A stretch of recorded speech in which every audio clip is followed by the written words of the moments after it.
Welcome to The Backlash, a weekly discussion about the past, present, and future of Western civilization. I am your host, Rebecca Hargraves, joined as always by Elton John. What are you talking about? By Mr. Dave My name Riley. is Dave Riley. He does not have AIDS.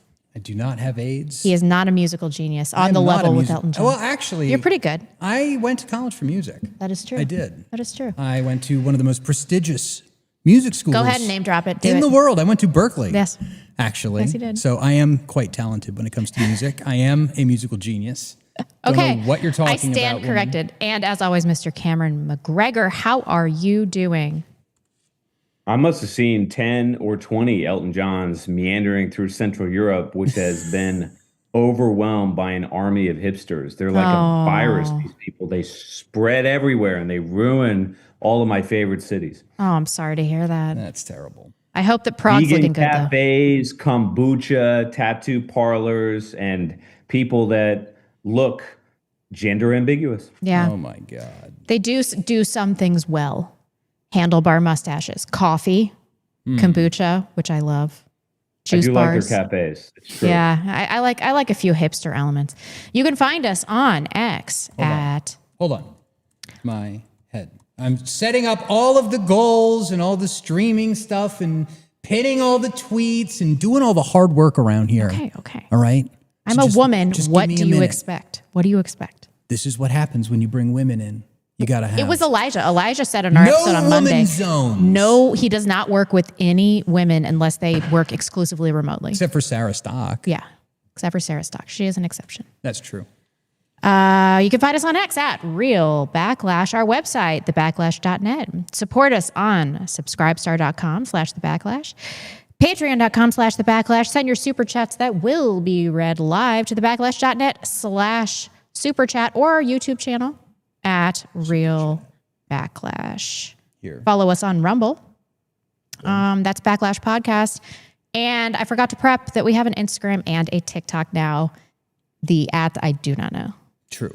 I don't know. It's real.backlash on Instagram. Check us out on Instagram. Real.backlash. We now have the links on the website, so you can like very easily click to like the YouTube. Oh, our Instagram's on there too. The Instagram. Awesome. This is our Rumble, I believe, actually. Cool. Spotify, X.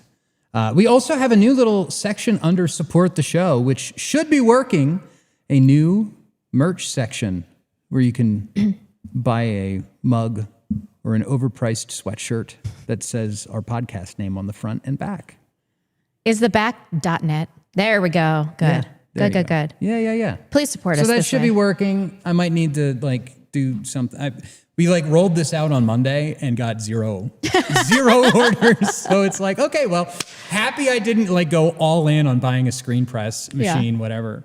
But we'll figure it out. We'll figure it out. We always do. We've got some things in the works over Yes, here. we do.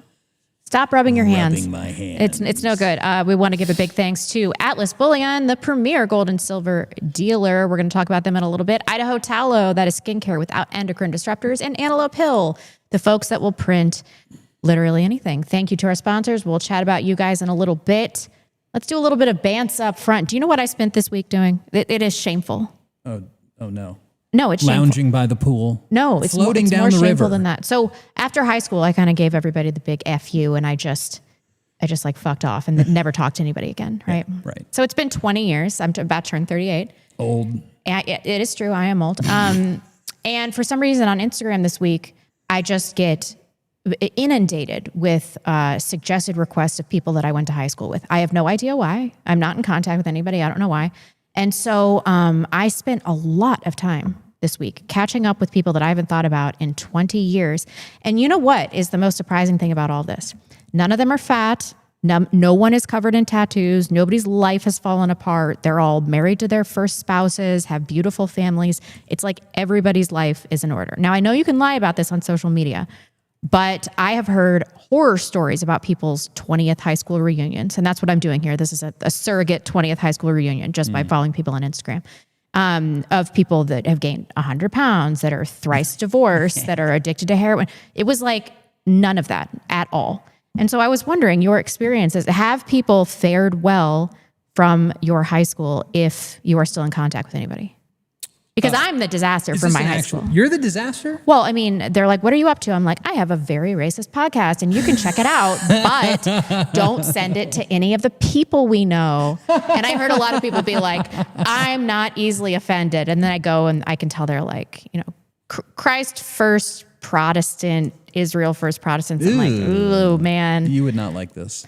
I'm like, don't watch it. Don't watch. Don't watch it. Yeah, please. Yeah. You know, I haven't even really looked into anybody from my high school. I mean, every now and again, like I'll think of Philip LaBelle or like... Well, don't put Philip LaBelle on blast. Travis Martucci. Yeah. The only time I've ever been in a fight was with Travis Martucci in front of Wesley United Methodist Church in January, I believe it was. And I was like shit talking him. Yeah, so you deserved it. The shit talk that I came up with on the fly was douchebag McFaggot pants. That's what I called him. Wow. Real creative. And then he kicked your ass. Then he kicked my ass. One punch right in the face, out like a light, down for the count. I'm a pacifist, okay? This is the least surprising story that I've ever heard in my life. You make up some gay insult and some guy knocks you out with one punch. It's the most Dave thing I've ever heard. Cameron, what about you? I think I've lost touch with pretty much all of them. Yeah, that includes my classmates from college too. So I don't know. I mean, I came from fairly elite schools, I'm sad to say. So the milieu I was in was just toxic. And my guess is that their lives are the exact opposite of your peers. My guess is that they're all drugged out, tattooed, bizarre, lefty weirdos, or maybe they're working for the State Department. I have no idea. Interesting. But yeah, I've lost touch. See, the thing is, like where I came from, or at least where I graduated high school, Bloomsburg, Pennsylvania, it's old like coal country. Pennsylvania, you know, you're in the mix with Shenandoah and like Fernville, you know, and it's like, it's a black hole. Yeah. And, you know, it is interesting though to see, you know, growing up in it, like we saw the town, like when you drove into Bloomsburg, Pennsylvania in 2001, right, you'd see everybody was white. They're out walking their dogs and they're all smiling. Oh. They're all like happy to be. Hello, neighbor. Oh, are you Hello, moving white to town? man. It's Fellow great white to see you.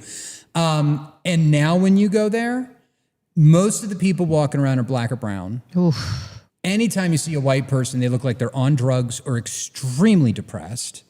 And what has happened is the local nonprofits, specifically the university in Bloomsburg and then the hospital system in Danville, systematically ate up property in downtown. They started buying all of the what used to be like the old storefronts, right? And they removed from the tax basis. So everyone's taxes went up. What a because nightmare. the nonprofit now owns all of the productive land in So it's town. probably a horrible place to live now. Yeah, and people get shot there like once a week because the university's like, we need diversity. We need to make sure that we have equal outcomes for blah, blah, blah. So they start shipping in all these black kids from like Philadelphia. And Great. then they pair the black kid with a rich trust fund kid from New Jersey, right? And the black kid's like, well, shit, man, I don't have a BMW. Hey, yo, get Daryl on the phone. I need some of that dope, And then they start selling drugs. And they start bringing the drugs to the white community and selling to the townies and stuff like this. And so it's just been an absolute disaster. Wow, there's nothing like watching your beloved town just turn to shit. Bloomsburg, dude. These people sucked. And in 2017, when it got canceled, they all turned their backs on us after we had served them for, almost 20 years. Flood coverage, going to all the high school sports games and all this. You get called a Nazi once and boom, everybody's out for you. Yeah. Fuck them. Yeah. They get it. They deserve it. That's true. Unlike the community here in North Idaho. That which is true. Beautiful and very hot today. And there are no black people. Very few black people. Right after I said that thing to Elijah, I saw a black guy. Reset the clock. I have to reset the clock. It was the first black person I have seen in 3 weeks. Wow. And I looked at him and I was like, man, you ruined everything. They got this new And one. you guys just live in a parallel universe, I'll tell you. It is like really funny because it's like you look at what's happening in the cities with all the diversity and like the stabbings and the rioting and all that, and then it's like you come out here and nobody's seen any of that, and so you're like, yeah, geez, these blacks are getting kind of uppity in the city, huh? What are you? What's wrong with you? That isn't all black people. You guys are living in Whoville. Yeah, I You're know. living in the Shire out there. Yeah. Did I ever tell you about the movers that were moving me from Seattle to Coeur d'Alene? No, I have One not of the heard movers about was like a black guy. He was like an upper, like a middle class black guy with his white friend. They had started this moving company, and they actually had to stay overnight at one of the hotels to help with the move. Mm-hmm. So the next morning they came to move our stuff in, and the black guy goes, damn, this is like some Pleasantville shit. I know. I was like, true, though. That is a fact. It is true. White picket fences. The whole, what is remarkable, particularly if you travel across the U.S., you can find little pockets of Whovilles everywhere. In some cases, in very unpredictable places. Like I remember Orlando. Orlando is majority black and brown. Yeah. Okay. There are some very nice, very well manicured, practically all white neighborhoods in Orlando. Wow, that's shocking. You will not find them. And there's a golf court, and you show up, and there's some white guy who works at the CVS. It's unbelievable. But then you go, a few miles, and you're in a parallel universe, right? So that's how it goes. That's how it is in New York too. We're going to be talking Owen Schroyer and Alex Jones. Their spectacular split. I can't look away. This week's financial updates, protests in the UK and Australia. But first, is Trump dead? My little nephew texted me and he said, is Trump dead? And I was like, no, he's not dead. But he is in bad health. I think we can establish that. Can you pull up one? He has massive edema in his legs. There's a picture in here. Dark mode is here. Look at that. Look at those big legs. Okay, that is a sign of all sorts of bad things. Cankles. But it might just be, it's swelling, it's fluid. Yeah. It might just be that he's on his feet too much, or that they say it's venous insufficiency. But what about that? What's that? Yeah, that looks Ooh, like, brother, what's that, brother? they can cover up dark circles and tattoos with makeup. You're telling me that one makeup artist couldn't do a better job covering up an old man's IV bruise on his hands? Looks like latex. I don't know. That can't. Also, why are you doing IVs in your hand? That's like one of the hardest places. Because if he has venous insufficiency, Have you ever been dehydrated? Right for the, No, if you're dehydrated and they can't, this happened to me when I was pregnant, and they couldn't find a vein in my arm, then they do it in your hand. So if he has chronic venous insufficiency, they probably couldn't find one in his arm, and they had to repeatedly do it in his hand. So I don't know. I mean, this doesn't mean he's like on the cusp of death, but like he's an old man. He's almost 80. That is so old. Lest we forget that is older than the average age of death for a man in America. He's also not particularly healthy. You know, it's something is up here. And so now we see all these shills coming forward, posting old pictures of him. He came out and says that this is fake news. Can you pull up number 2? Speculation about his health swirled on social media platform X this weekend, with posts citing Trump's lack of a public schedule late last week. And USA did an interview with J.D. Vance published on Thursday. When asked during the interview if he was ready to assume the role of commander-in-chief, Vance said he was confident Trump was in good shape, but also suggested he was prepared to step in if anything happened to the president. His physician, that's Trump's physician, said in a letter released by the White House that tests confirmed the leg issue was due to chronic venous insufficiency, benign and common, especially in old-ass people. The doctor said the bruising on his hand was consistent with minor soft tissue irritation. Listen to this BS. From frequent handshaking and aspirin use. Minor. He's just shaking too many hands. Tissue irritation. You know, the thing about this is that if he really wanted to refute this, he would be out all week doing some big Labor Day thing, showing his face all the time, not just, you know, popping out every once in a while. He loves to prove people wrong. So something is up here. I think that he's probably going to die. I mean, this is what we're going to have. Yeah. This is it. I love the JD Vance memes. Did you see that one of him all fat with the curly hair in the pool? No, but I keep seeing that's a good one. Yeah. This one. Yeah. Oh my gosh. Yeah, it is interesting, right? He shook the Pope's hand, Pope dies. He shook someone else's hand, they died. Now he's like, Trump's vice president, it's scary. And yeah, there was this interview that he had done, and it was like day 4 or 3 or 4 of like not knowing where Trump was, not seeing him around. Everything on his calendar had kind of been canceled. And then JD Vance comes out with this like interview, like, yeah, I'll be ready for the president. If I have to take over, I guess I can do it. I've got a lot of on-the-job training. That is his only job. And it's just like, bro, 3 years ago, you weren't even a politician. Yeah. You were literally sucking Peter Thiel's trust fund dry. That's not what you thought I was going to say. No, I really thought you were going a different direction with that. It's like, it's a little early in the show for this. We got to warm people up. Yeah, But scary stuff, dude. I mean, yeah, definitely. If there's ever been a Manchurian candidate, like, I don't know which is worse, Lyndon B. Johnson or J.D. Vance. And J.D. Vance isn't even his real name. It was like David Bowman. He's changed it a few times. He's changed it like 3 or 4 times. Never worked a real job in his life. His little tour in Iraq or Afghanistan, wherever he was bullshit. Yeah. He was a public affairs officer. Yeah. Look, I don't think this is fake news. I think that Donald Trump's health may be fading. And we've talked about this on the show for the last 6 months. It's important to note that the presidency is a colossal force for anybody to deal with. And Donald Trump has been through the ringer for the last decade. I mean, when he started this whole process in 2015, he's almost been jailed. He's almost been assassinated multiple times. The amount of pressure on this man is immense. And yeah, I think it's very possible that behind the scenes, he's fading. Now, what I will say is the most positive compliment that I've heard again and again from people who are close to Donald Trump or have seen him indirectly is that he's the Energizer Bunny. He's always on. And he has this sort of limitless, almost addiction, right, to be in the limelight and so forth. But that may now be working against him. I don't know. So I've said this before, and I'll say it again. I think it's possible that J.D. Vance will end up as president. And if that happens, I do not think he will last either, given where we're headed. So that's something to watch out. Oh, yeah, no, it's a sinking ship. I think Nick talked about that on his show a couple days ago. I mean, we're going to get into the economy, but it's all one giant clusterfuck. And here's that interview. As vice president, you're a heartbeat away from the presidency. And Literally. your boss is one of the oldest people to ever be sworn into office. You're one of the youngest people to ever be second in line. Are you ready to assume the role of commander-in-chief? And why should Americans trust you to lead the country?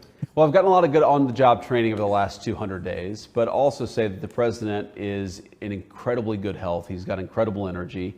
And while most of the people who work around the president of the United States are younger than he is, I think that we find that he actually is the last person who goes to sleep. He's the last person making phone calls at night, and he's the first person who wakes up and the first person making phone calls in the morning. So yes, things can always happen. Yes, terrible tragedies happen, but I feel very confident the President of the United States is in good shape, is going to serve out the remainder of his term and do great things for the American people. And if, God forbid, there's a terrible tragedy, I can't think of better on-the-job training than what I've gotten over the last 2 years. Yeah. That was a perfect answer.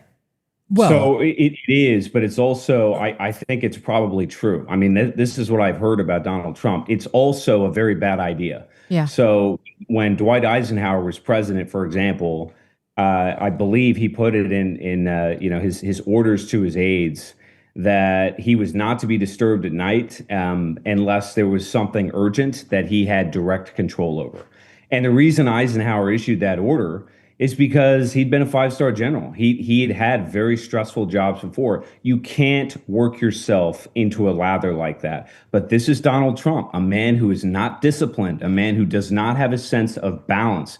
And I say this in part to our audience as well, because there is this cult of work addiction in the United States. Look, you want a fast track to middle age. You want to age very quickly out of your prime. Work yourself to death. Work 60 to 80 hours a week. I've done that. And I stopped doing it very early. You want to work as minimal as you can. You want to sleep as much as you can. You want to be more efficient. That, I think what JD Vance said is probably accurate. And that's why Trump is headed for a cliff. Yep, I totally agree. This is only one of many reasons that people are off the Trump train. I mean, he obviously was too old to do the job effectively. We really shouldn't be voting for anybody that's older than, 65, I think, is probably pushing it here. So one of the many reasons that the dissident right has stopped this incessant worship of Trump, although I think it's mostly ideological, and we've seen this fracture with Infowars this week. I kind of couldn't believe, you called me to tell me about this. I did. I kind of couldn't believe this happened because Owen Schroyer, and I've had him on a few times in my old podcast. That guy, he's an upstanding guy. I've never heard anything bad about him. I've met him. He's like easy to work with, easy to talk to. Whereas I've heard horrible things about Alex Jones behind the scenes, who's a nightmare to work for, and he's totally erratic in behavior. So when I saw this, I immediately was like, well, I'm just going to trust whatever Owen says about this, right? Let's pull up this graphic. We have a graphic. It's just that AF tweet, and it's 3. No, that was it. I had that up. Oh, sorry. I already had that up. Pay I'm attention. Sorry. Pay I'm attention. sorry. Owen Schroyer resigned from Infowars, alleging Alex Jones pressuring him to back off of criticism on Trump and to be less of a pessimist. Let's watch what Owen has to say about this. This is clip 4. Clip 4. Boom. Alex had been coming into my show and talking about how I'm negative and bump calling me that a a bit? pessimist and all this other stuff, which is fine. You work for Alex, you're going to get hit with it a lot. Alex is not easy to work for, and that's fine. That's okay. But, okay, he says I'm too negative. He says I'm a pessimist, whatever. I'm too anti-Trump. So I just said, all right, you know what? I'll just take some time off. I'll just disappear. And if Alex thinks I'm too negative, then maybe he's right. Maybe he's right. Maybe I'm too negative now. Maybe I'm too much of a pessimist now. Maybe I'm too anti-Trump now. Whatever his issue was when he kept coming in the show, telling me I'm too negative, saying I'm a pessimist on his show, I said, okay, maybe he's right. I'll take some time off. I'll blow off some steam. I'll just get out of the ring for a week. And, maybe I'll come back a little more positive. And maybe there was a level of reality to that. And I think I did come back more positive. But Mistake. the same issues that I had started up immediatay as soon as I came back. And it's not to say that I didn't have creative control over the Infowars war room. But I mean, imagine it's like somebody staring over your back 24/7. Yeah. And so every single day that I came back, it was either a guest that I was told I had on at the last minute, or it was, him coming into the studio. He wants me to cover this. He wants me to cover that. Or I have to host his show for him because he's not in. So there's nothing consistent for me. I couldn't do what I wanted to do, which I'll explain what I want to do in a second here. Yeah, I mean, there are multiple ways that somebody can exert creative control over your show. And one of those ways is to monitor what you're doing all the time, or to tell you not to say certain stuff, things like that. And it sounds like he was subjected to that. I understand that he was working on Infowars, but he had carved out his own thing there that he should have had total creative control over the war room. This is Alex Jones' response, just him losing his shit.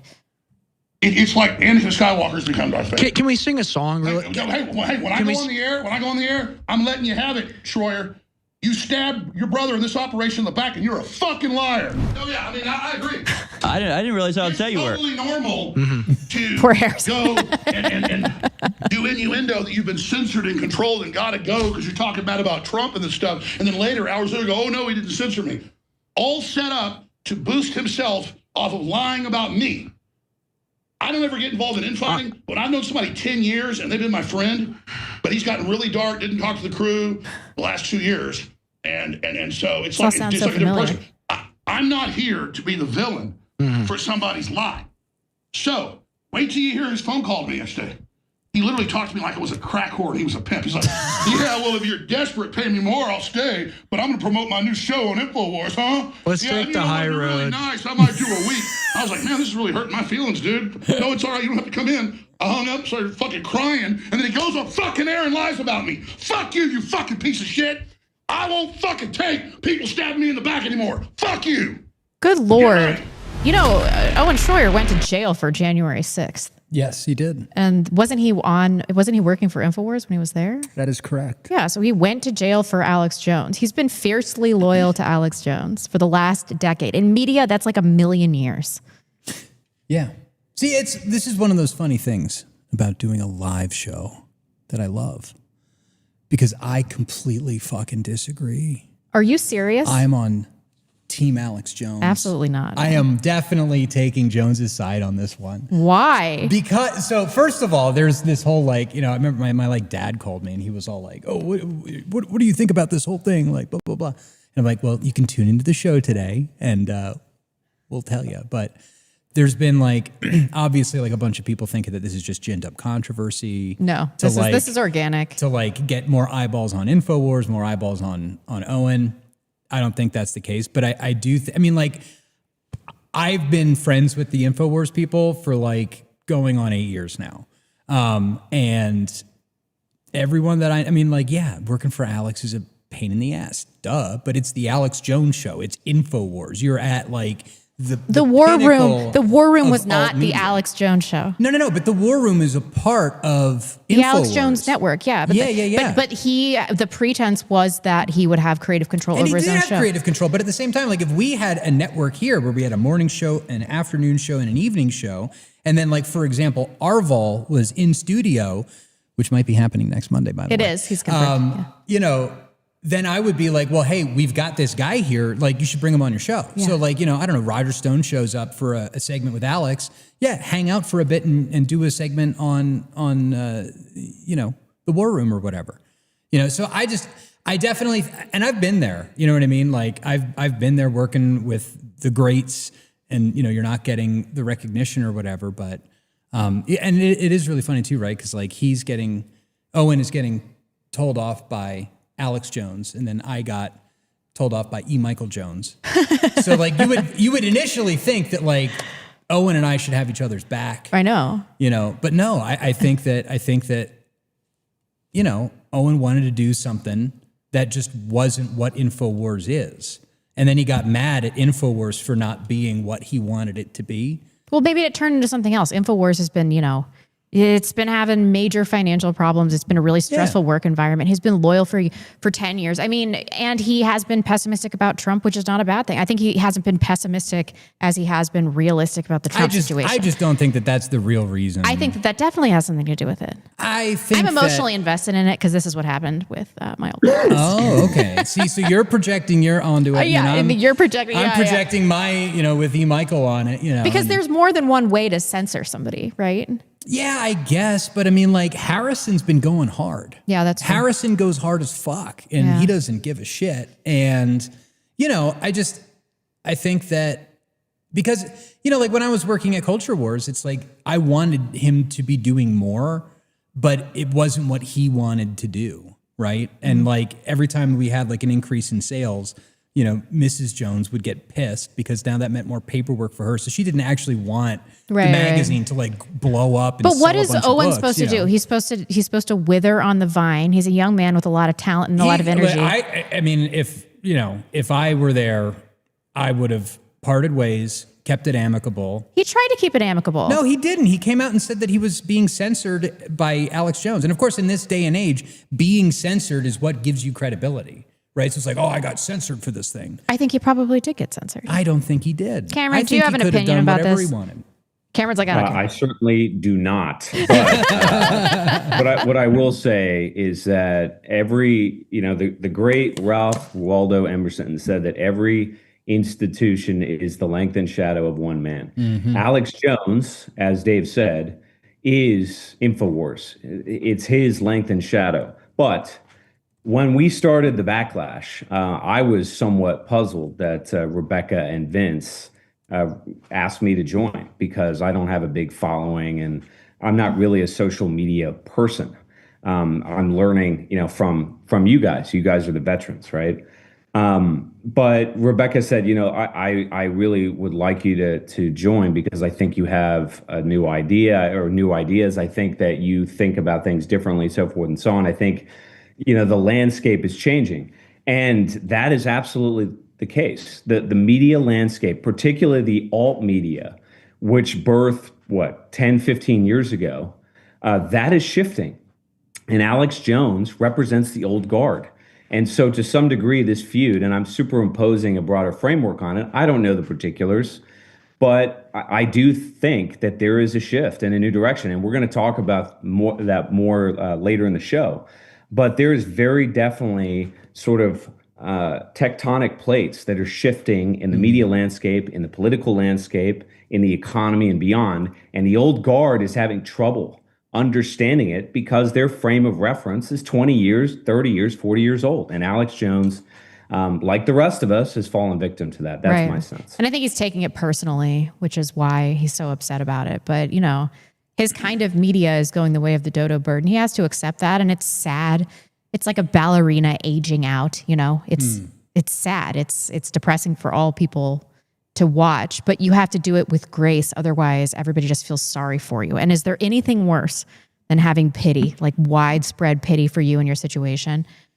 See, and so just to double back on what my take is on You're this such thing, a contrarian. I have to be. No, you don't. I have to be. No, you don't. You're just wrong about this. We can't just agree on everything. We have to disagree. Yeah, but you're just being a contrarian for the sake of being a contrarian. No, I'm not. Alex Jones is fucking... No, I am not. Okay, I love Alex Jones and everything. That guy's fucking unhinged. He's unhinged. He's amazing. He's like... Bro, I have never had as much adrenaline in my body or my heart beat as fast as it was when I was standing next to Alex Jones at the Million MAGA March or whatever in 2020 in Washington, D.C. It was at Lafayette Square. And he's there and he starts screaming, 1776. Okay. And it's just like, holy Your shit. cardiac boner for Alex Jones doesn't mean amazing. that. Oh, come on. He's never talked about the Jews. Yes, he has. What Not are you really. talking about? He said it the day after 9/11. He's like, Israel's going to get us nuked, blah, blah, blah. He Israel. said that the day after. Has he, nobody can tell me that Alex Jones in good faith has talked about the Jews without likening them to Israel. Well, I guess he's doing the thing. He's doing the Tucker thing. He was talking about like Zionists in Israel. Yeah, back whatever. in the 90s and the early haven't we moved past this?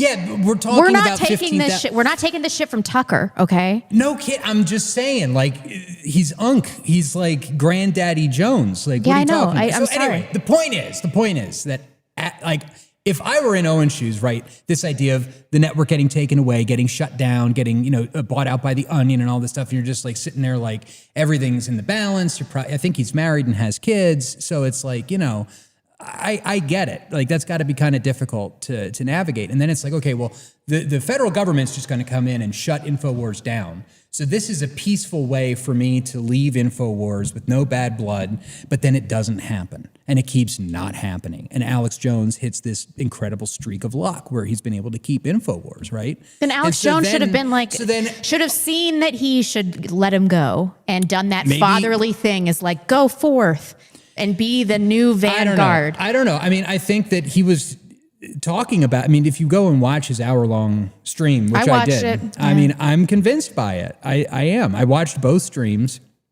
And then it's like you see obvious bad actors. Yeah. Obvious bad actors coming out and then supporting Owen.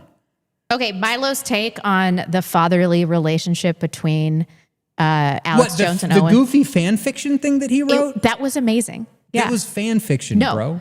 There is some kind of king and subject relationship that they have. Owen could have gone off without saying anything negative. I mean, even when I left Culture Wars, I never said a word negative about E. Michael Jones. Never talked about the raise issue, that he never gave a raise, the pay, the work days, 14 hours a day working for him in his garage.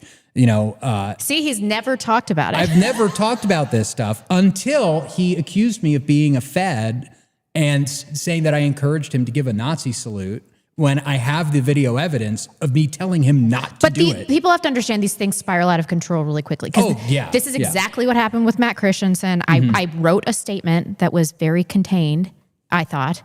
And you should have unleashed. I should have just unleashed it. I mean, but Devin Stack helped me write that. Oh, really? Yeah. Big shout out. And I was like, this is perfect. Okay, so I released that statement without Matt's approval, and then Matt lost his shit. Wow. And does a 4-hour stream where he's showing text messages that he's cropped. Man. He's taking calls about me. Oh my God. It was just I missed that. Where was I during this? It was such a disaster. I'm watching it and I'm like, I can't believe that he's so unhinged. So I immediately went out and I was like, listen, your wife is Jewish. And I told like every person that I know.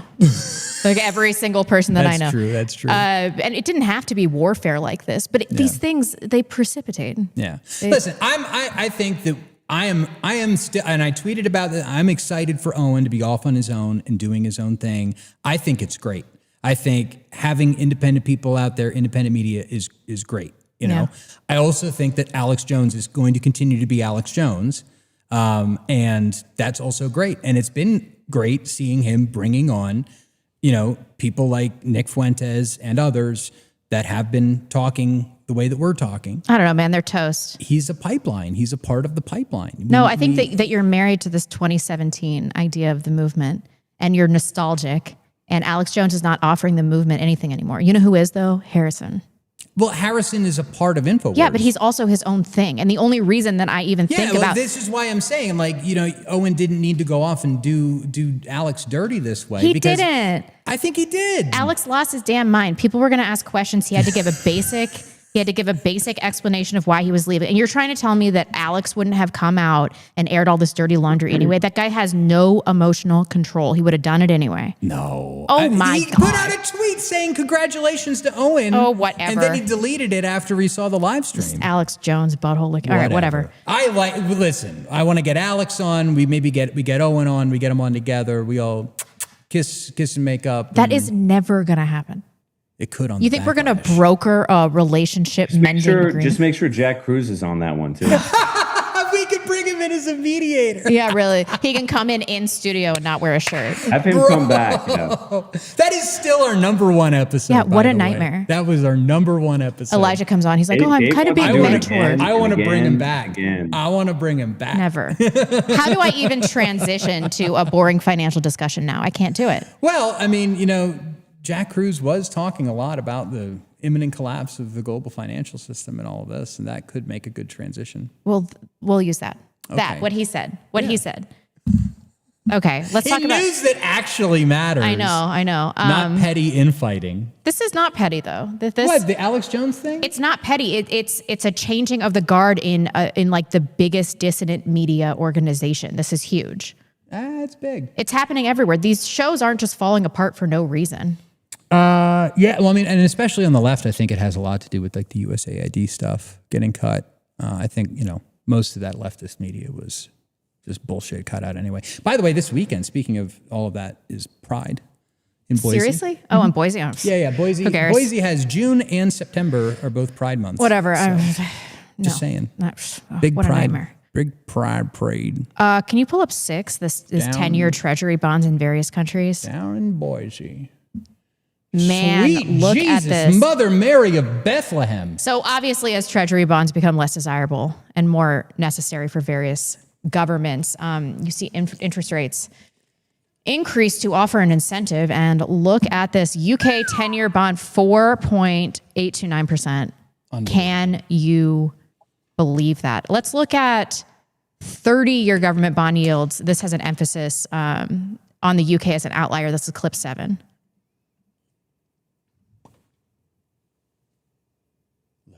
Toast, man. All these countries are toast. We're toast. We're toast. That red line is still the UK.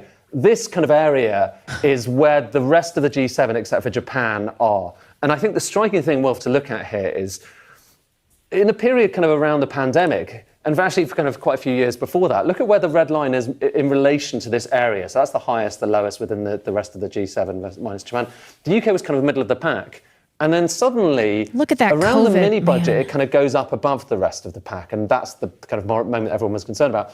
But since then, look at that red line. It's been higher than the rest. And now, I think the worry that people have at the moment is, look, we're a real outlier here. So our interest rates are going up higher than most other countries around the world, even though their lines are going up as well. I might be preempting a chart that you've got to come, but I think just to add one extra point to add on this, ours is doing that. Let's see why. Why is this? Can you play clip 8 on public finances? It's obviously due to spending. They're going to explain this in just 1 second. Public finances, and what's going on with public finances is, well, this chart tells you a pretty stark story, okay? This is showing you the projections for how much tax revenue is going to come in the UK in the coming years and what's going to happen to spending, okay? And so up until recently, spending, that's the pandemic here, that little spike. Spending has mostly been above taxes, and that's why we have all these deficits. And the bigger the gap between those two lines, the more you're having to borrow. And the more you're having to borrow, the more people want to charge you for that borrowing. This is what's projected in the future. Oh! Have a look at that. Look at what happens to the gap between these two.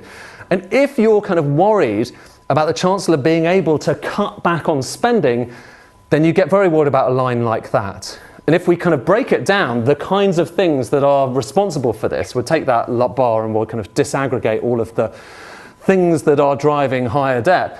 It's health spending, it's pensioner spending. It's actually some of the things that the Chancellor says she wants to try and bear down on, but we know that she's struggled. So you've had all those U-turns about things like winter fuel. They've struggled to cut back on the difficult stuff, raising the question, what happens to that red line? What happens to that red line, and what does it do as well for the total national debt? Because if you take those two lines I showed you a moment ago, take one away from the other, work out what it means for the total national debt, the total amount that the UK owes, this is what happens. Going off into the 2070s, you are talking about a national debt that is higher than we have ever seen. Unbelievable. So everybody's talking about the UK. France is also in major trouble. Merde. That's the French word for shit. Oh, is it really? Merde. So I didn't want to, I've been mispronouncing things. And so I was like, Francois Bayrou. And so I...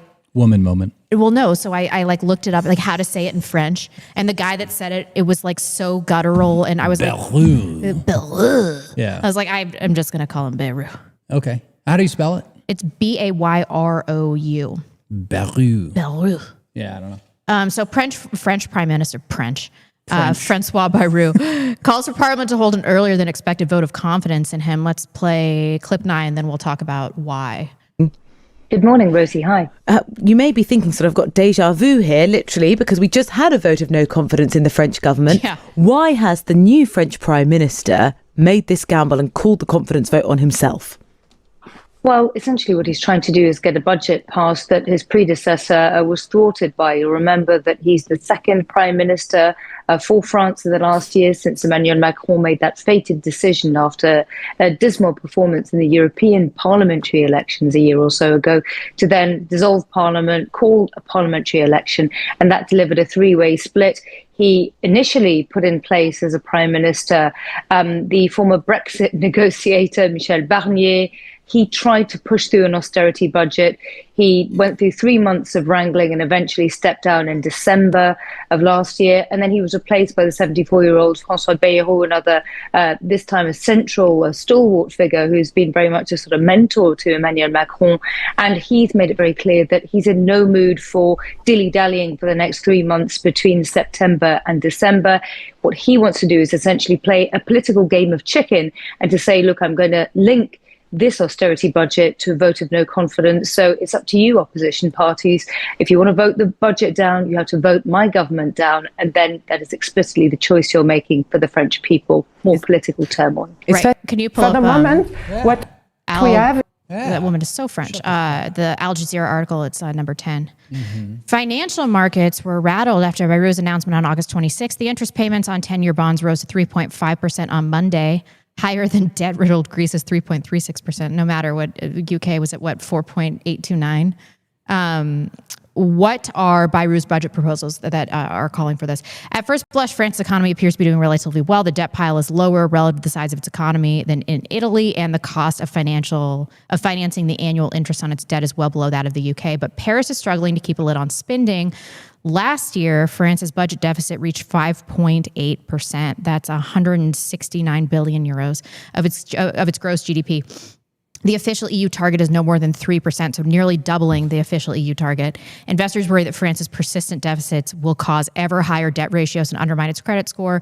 So his plan includes 44 billion euros in savings for 2026, 80% of which would come from spending cuts, such as reductions in public sector hiring, suspending pension indexation to inflation, and scrapping 2 public holidays. But people don't want that. But if it has to be done, it has to be done. So Cameron, after all that, what does this portend for the immediate future and for long term in Europe and in the US for that matter? Just answer all the questions. Just say all the stuff. Oh boy. Oh boy. Well, I know that our audience, or at least I have gleaned that our audience is not too keen on fiscal measures and measurements and the specific numbers, right? So let's not talk about that. I am an investor, and I have been in the investing world a long time. In fact, I bought gold, I think, for the first time in 2011. Dave probably remembers that run up. Yep. And I bought at the peak right before it sort of corrected the next 5 to 10 years. Anyway, I have a friend who is a trader. He trades crypto. He trades, I think, in traditional markets too. But I've been sending him some material, and I'm in group chats with others that are in the market. And he responded, the world is fucked. That's what he said. What does that mean? That means riots in the street. But let me explain why all of this matters, how we got here, in a way that I think is a little bit simpler to digest, because this is the most important story we will talk about tonight. I know it's not the sexiest. I know it's not as entertaining as the palace intrigue at Infowars, but it is crucial because an atomic bomb of financial destruction has gone off, and we will soon feel the effects. Just one quick side note. The UK government owns $850 billion worth of US Treasury bonds. So if the UK government defaults, well, guess what, folks? We're short about $1 trillion. And we have to borrow $1 trillion between now and the end of the year, the next 3 months, just to finance the government through the end of the year. Okay. All right. So where did all this begin? Well, Herbert Hoover wrote a book about the Depression. And Herbert Hoover, for those of you who do not know, was a Republican president when the Depression hit, and you had the stock market crash of 1929. And his Treasury Secretary, a man named Andrew Mellon, told him, and this is what he recorded in his in his memoirs. Liquidate labor, liquidate stocks, liquidate the farmers, liquidate real estate. Meaning, let the economy liquidate and restructure. Let the system sort of work itself out. Now, there's a lot of economic literature on this. Some will claim that didn't happen. Some will say that it did. I don't want to get into that. But The Grapes of Wrath, which is a book you must read if you have not read it, by John Steinbeck, one of the great American authors. That book came out in the 1930s, towards the end of the 1930s. That was all about just how bad the Depression was. That book was censored. It was suppressed. And John Steinbeck's life was threatened. He was called a communist. And it caused a stir in the country. Why? Because he told the truth about how bad the Depression was. The Depression nearly broke this country. And the mass mobilization that led to World War II is what pulled us out of it. However, there was also a new paradigm. There was a new consensus. And that consensus came from Lord Maynard Keynes, who, in spite of the fallaciousness of his theories, in my humble opinion, he was a very brilliant man. And he basically said that credit expansion performs the miracle that turns stone into bread. What he meant by that was that the government could more or less stimulate economic growth, that it could manage the macro economy. He's considered by many to have invented macroeconomic theory. And that was the beginning of a new paradigm. And there's all kinds of economic schools that emerged in the wake of that, but they all more or less agreed on the new paradigm. And the new paradigm is something called embedded liberalism, a welfare state plus some semblance of a market economy. Added to that, the central banks became the central managers of the economy. And in 1977, there was legislation passed that created what is called the dual mandate. And the dual mandate gave the Fed the power, empowered the Fed to manage employment, to maximize the full employment of the economy, and to control inflation, to maintain control of the money supply and long-term interest rates. And that basically meant that when we had inflationary pressures, as we did in the 1980s, that Paul Volcker jacked up interest rates. And if you look at the chart from the 1980s, you'll see that interest rates went into, I think, 19 or 20%, that range, to combat inflation, which was largely a byproduct of spending on Vietnam and the Great Society, neither of which we could afford. And that's in part why we came off the gold standard. At the same time, when you had economic slowdowns or you had a crisis like we did in 2008, like we did in 2020 during COVID, the Fed and other central banks around the world who operate exactly the same way on the same basic paradigm of embedded liberalism, social welfare state, plus some market forces, they would print large amounts of money. They would lower interest rates, they would buy assets, and they would essentially stimulate growth.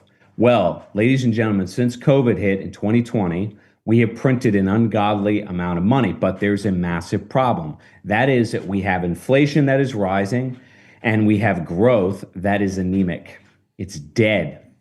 And now the Fed is stuck, and central banks around the world don't know what to do. At the same time, there's a ton of debt that's just piling up. And if you look at the national debt clock, you can watch in real time the destruction of the monetary base of the United States and, frankly, of the world economy. So where are we today? We are at the end of a paradigm that goes all the way back to the Depression. And the elites, I know everybody likes to use that stupid term, elites in name only are intellectually bankrupt. They have no answers. And so now, for the first time in 30 years, there's been dissent on the Fed Board of Governors. There is real befuddlement about what to do, because the only answer is structural adjustment, is structural reform. And that is a very nice way of saying that grandma's Medicare is going to get cut, that pensions are going to get cut. And it's going to happen not in some kind of premeditated plan, not with some elegant scheme that puts us on the glide path to recovery. No, it's going to happen like a heart attack to the system. It's going to be a financial heart attack. And we are now knocking on the door because interest rates continue to rise regardless of what central banks do. And inflation continues to rise no matter what central banks do. And stimulus is now radiating the patient and is worse than the actual cancer that has infected the host, right? So this is where we stand. There are no more answers. There's nothing else, more or less, that the monetary authorities can do. And so we are headed for the French Revolution. Something of that magnitude is what is coming. And the last time the world really faced a financial crisis of this magnitude, that is exactly what you get. That is what you are going to see in France, England, and the United States. And one other thing to note is that it's all interconnected. So if the UK goes down, that is a sovereign nation that is in default. That means that other sovereign nations will also fall like dominoes. We're talking about the end of the European Union. We're talking about the end of the Fed. We're talking about an end of cycle event that is going to change the economy and the world forever. Now, I think this is going to be a good thing, but you can imagine that unrest on the streets will get unbelievably bad in the near future. Yeah, and I'm seeing an astronomical level of denialism from the general population. I heard somebody say, I was listening to videos about this, I heard somebody say like, well, how bad do you think it's going to get? Like 2008? It's like, well, no, people were able to bail out. The government was able to bail out the banks in 2008. Who is going to bail out the government? No, like that's it. It's game over when this happens, and it's going to be painful for everybody. Is that a Zimbabwe? I've got props. You got props? Some props today. Yeah. What is that? $1 trillion bill? No, this is, I didn't have that much money, but yeah, this is let's see, it's going to be blurry. What is it? Rhodesia, Zimbabwe? That's a $1 million bill. I am a millionaire, everybody. This is a $1 million note from the Federal Reserve Bank of Zimbabwe. They went up as high as $1 trillion notes. Got to shout out River for sending that to me, by the way. That is really cool. Can I look at that? Yeah. But I mean, I was going to add to this conversation a couple of things that I've been seeing over the week. Oh, hello. Book fell over. This is China's consumption of gold.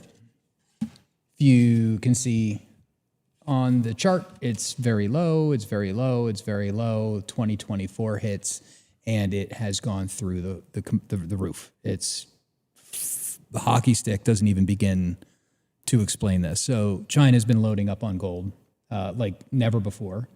Lumber prices just crashed. They hit their lowest point in a long time, I guess in a year. It's down around where it was almost pre-pandemic. United States has more unemployed people than job openings for the first time since April 2021. That's going on right now, and you can see in this chart, blue is unemployment level, red is the number of job openings, and you can see that job openings have they peaked in 2022, and they've been going down ever since. What else happened this week? There was also this. This is the credit delinquency rate on mortgages of office buildings. They are the highest that they've been since 2011. Right. Which is really out of control. What else do we have here? Then there's this piece, which I thought was interesting. It was McDonald's CEO went on MSNBC to talk about their menu because it's stupid. I mean, I took my family out to McDonald's the other day. 2 adults, 2 kids. We got 2 Big Macs and 2 Happy Meals, $45. Oh my gosh. I mean, I remember growing up and my mom telling me, like, they would go to, was it Burger Chef or Burger Shack or whatever it was? When I went to the A&W, I could flip them a nickel. Yeah, no, for real. It's like, you know. That was my mom, not your mom. Sorry. Right, well, but I mean, it's like 15 cents. You get a milkshake, a fry, and a hamburger for 15 cents. Yeah. And that's what it was like when they were growing up. And now here we are. The same thing will cost you $20 at McDonald's. It's just absolutely crazy. And then there was something else that I had here. That I wanted to bring up. This was from debtclock.org. Cameron, I can't even go to this. It's Cameron mentioned so it. stressful. Yeah, it's great. I mean, I remember when looking at the U.S. debt clock, and it's like, oh, wow, we all owe like $40,000. Individual debt now is over $100,000 per U.S. citizen. What's the UK public debt to GDP ratio? Well, that's exactly what I was bringing this up, right? We are currently at 100% debt to GDP, which is not good. Japan is at almost 300% debt to GDP. Is that because of like quantitative easing 97? Yeah, I mean, it's because of the yen carry trade, among other things. But then France, UK, 124% debt to GDP. UK, 114% debt to GDP. Italy, 160% debt to GDP. Canada, 120%. Australia, 61%. Look at that. Yeah. Oh, good old boys. Oi, oi, oi. Yeah, but I do want to say, Ireland, because not bad. all of that information, it's vital to understand. And when people try to wrap their minds around this, inevitably they come to some very dark conclusions. However, I have said this before and I will say this again. I think that this financial end game is going to save Western civilization, because you are going to see populations across the West who have bemused themselves over the last 50 years that this pluralistic, multiracial, multicultural experiment, and the Zionists, among others, who have imposed it upon us, that this can persist. And why have they indulged in that fantasy? Because their standard of living, and when I say they, largely speaking, I'm talking about Gen X and the baby boomers, their standard of living has more or less remained intact, while succeeding generations have gotten smashed, okay? This is a necessary cathartic purge that will disentangle us from the Zionist bankers who have more or less ensnared the entire world in a dollar virus, as I've called it before. That will be jettisoned. And you are going to see the emergence of nationalism that I think is going to dwarf what you saw in the 1930s and maybe even what you saw in the 1790s in France. This is where we're headed, okay? Mm-hmm. And notice that what's happening in the bond market, what's happening in the real economy is mirroring the unrest on the streets. They're both moving together. One is catalyzing the other. This is where we're headed. This is going to save Western civilization. We are going to get control of our government. Again, we're going to expel the foreigners that are overwhelming us, and we're going to reset the system. This is necessary. I was going to say, just to kind of interrupt you, which I do frequently. This is an interesting chart from someone whose name I'm not going to try to pronounce. Mohammed. Yeah, that's Mohammed Al-Arian. Yeah. Is he smart? Yes. Okay, good. I follow him. So good job, me. Direct holdings of gold now exceed those of U.S. Treasuries, which is this has happened for the first time in 30 years. The reason that that's important is because people are running away from U.S. Treasuries. We've weaponized them. I mean, you have to say it every friggin' episode, but what we did to Russia undermined the dollar in a way that it's never coming back.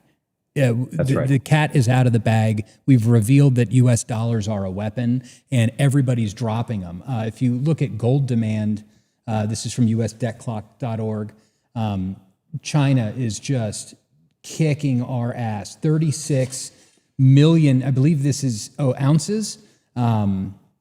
Okay, well, not in tons, so that's good. But still, I mean, you can look at this, and these countries are just loading up. They're loading up on it. And it's because we're going to be going away from fiat currencies. We're going back to sound money, and it's going to hurt. It is going to hurt if you're not ready for and that. just two other things I want to mention, because I'm anticipating comments, and I see these in my videos all the time. And this is sort of reflexive. This is a reflexive talking point from people that really don't understand the system. And the reflexive talking point is, well, we can just print. We can just print. We cannot just print. Why? Because, as Dave said a moment ago, what is the dollar? It is a network. It's only as valuable as the number of nodes in the network. Well, as we're going to talk about in just a moment, there is this thing called BRICS and the Shanghai Cooperation Organization, among others, of major powers around the world who are decoupling from the United States. And Trump, in all his wisdom and bluster, is accelerating that process. That's one. The other is this. From the 1980s forward, we've been in an environment in which interest rates have been low. And as I said, we've had a tremendous amount of fiscal or financial stimulus. But what has kept inflation at bay, what has kept interest rates low and subsidized government spending, has been foreigners buying U.S. dollar-denominated assets. By the way, the same applies in the Eurozone. In other words, you have lots of sovereigns in the East that have been buying our debt. That is over. They are net sellers of our debt. This is the end game. And the final point I want to make here is that if you go back to 2008, which is really when the whole system should have unraveled, and obviously that was thwarted because of corruption at the highest levels, led by the banking class, and condoned, encouraged by our political class. That should have been the end. It was not. But from 2008 to today, there hasn't been any real economic growth. We have basically experienced asset price inflation, and the only growth in the world has come out of China.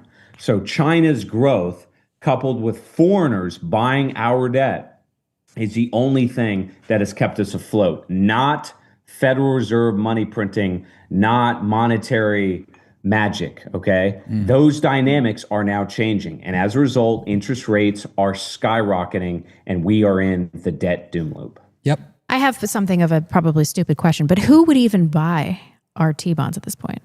Well, it's funny that you would mention that, because there's really only one group of people that is interested in buying T-bills. Ask. Who is it? Tether. Oh, really? Tether. Tether and... Is it because of the stable coin? U.S. dollar stablecoin businesses. Tether is the most profitable corporation in the free world. And they've done that. They've done that by building their stablecoin market, where they buy treasuries, collect the coupon, issue digital tokens, and then people use that to trade in and out of Bitcoin. That is not... So Tether is... It's not enough to prop up our economy. We've run through it before on the show. Saifedean Amu, big shout out. Need to get you on the show. He's done some analysis of even if stablecoin, if the markets grew by 60%. Oh, I remember. Every year that they could only cover. They'd only cover 5% of the national debt. Right. So the Genius Act and all the people that are thinking that that's going to save us, it's not going to save us. I want to do 2 commercials. Not because we get paid for them, but because I'm dead serious. We're not doing any commercials we're not getting paid for. Well, I mean, I guess we get they're paid not. for them They're not later. really. What do you call it? They're commission based. But at the same time, we're not saying this to freak you out. I'm freaked out anyway. I'm also freaked out. But the point is, you need to get some gold at Atlas Bullion. Oh, I thought you were talking about potential commercials. No. I'm saying, if you want to buy gold, Now if is you've the got time, money yeah. to buy gold, I know it's at an all-time high. Let me pull up. Here's the thing. Here's the chart. Let's look at the chart. Boop-a-doop. There's the chart. Man, I think it's going to hit 4,000 imminently. Yeah. This is the all-time chart. Obviously, this is the top that it's ever been, but it's going to keep going up because there's no amount of... They're not going to stop printing money. They are not going to stop issuing new debt. They can't stop issuing new debt. If they do, then the government's just going to disappear. The government's not going to try to do that. Anyway, yeah, gold's at an all-time high. I wanted to buy this week. I fucked up. I didn't. But look, it's if you're talking about trying to like hold on to your wealth for longer than like 60 minutes, if you want something to give to your kids when they grow up, if you want to be the opposite of boomers, start buying gold now because this number is going to keep going up. I've heard people unironically floating $10,000 and $20,000 price predictions for gold. And that's not even counting whether or not we revalue it. Because right now on the books, it's only valued at $42.40 per ounce. So like gold's going to fucking rip. Do you know why I think our audience doesn't care about the financial discussions? Because I don't think anybody has disposable has that income. much money that they're afraid to lose. Yeah, no, I get it. But you know, so blah, blah, blah. Visit our friends at atlasbullion.com/backlash. We've got a link to them on our website. You can start stacking. If you've got 10 grand in the bank, don't buy like, $200 worth at a time. Just buy a couple of ounces. Call Kenzie at Atlas Bullion. You can even get your kids to start stacking. But also, I have to mention this because if gold is going to do well, then Bitcoin is going to do even better. And right now, so when you buy Bitcoin, you can use River. We have a link to that on our website. You can get like $100 of free Bitcoin if you sign up and buy blah, blah, blah, right? But you need to take the second step, which is removing your Bitcoin from the exchange, right? This is, I know Cameron and I have talked about the COMEX issue here where you've got like these gold ETFs and silver ETFs, and they're trading paper IOUs back and forth, right? In some cases, I'm hearing that the gold and silver they have 300 times as much paper as actual gold and silver backing it up. And with all of these Bitcoin treasury companies that are coming out, MicroStrategy, 21 Capital, and all this kind of paperization of Bitcoin is going to happen again. You want to take the Bitcoin off of the exchange and into self-custody. To do that, there is no better way than Blockstream Jade. It's a hardware wallet. It's air-gapped. You can use it without ever having it touch a computer. They've got 15% off the black one right now, but only the Negro one, only the black one. Are they letting you say this? I have no earthly idea. But you can get to them on our affiliate links on our website. You can hit buy Bitcoin hardware, and that link will help us out if you decide that you want to do the Bitcoin thing. But anyway, that's the two commercials that I wanted to do. There's only one other thing I want to mention on this before we move off. Just very quickly, who is it that's buying our debt and owns? I think the largest share of it are the pension funds. Dave, you can check me on that. Mm-hmm. But the pension funds own a lot of U.S. Treasuries, Rebecca. And who is the government, specifically the Fed, going to find that's going to absorb all this toxic debt? Well, if you read the Fed documents, it's the banking system. So basically, the Fed is going to buy as much as they can, but they're going to feed a lot of this toxic debt to the banks.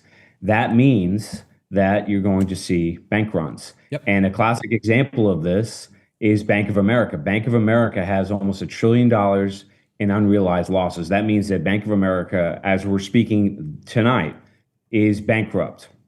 The final thing I want to mention is that people that consume our product, and I see this a lot in the comments on my YouTube channel, it's I think, practically speaking, boilerplate understanding in the alt-right or the online right community. And that is that propaganda is surgical, that it is an output, it's not an input. So I can generate whatever I want in people in an Orwellian fashion. I can create fear if I want to create fear. I can create panic if I want to create panic. Well, if you study psychology, there is something that comes from a very good book. I think it's called Emotions Revealed, written by Paul Ekman. It's called the refractory period, the emotional refractory period.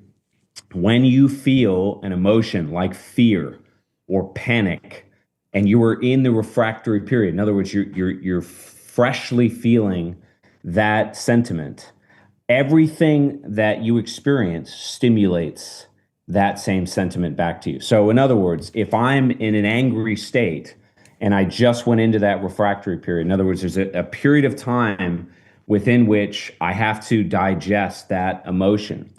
Somebody could come up to me and say, you just won $10 million, you're rich for the rest of your life, and I'm going to get angry with them.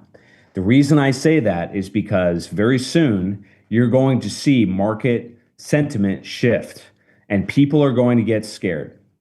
They're going to panic. And whatever the government does, whatever the monetary authorities, the central bankers, the chairman of Fed, whatever they say to calm the masses is going to accelerate it, intensify it, exacerbate it, because we're going to be in the refractory period. We're not there yet, but we're going to get there. And when we do, that's when you're going to start to see a fire sale. You're going to start to see things go into hyperdrive.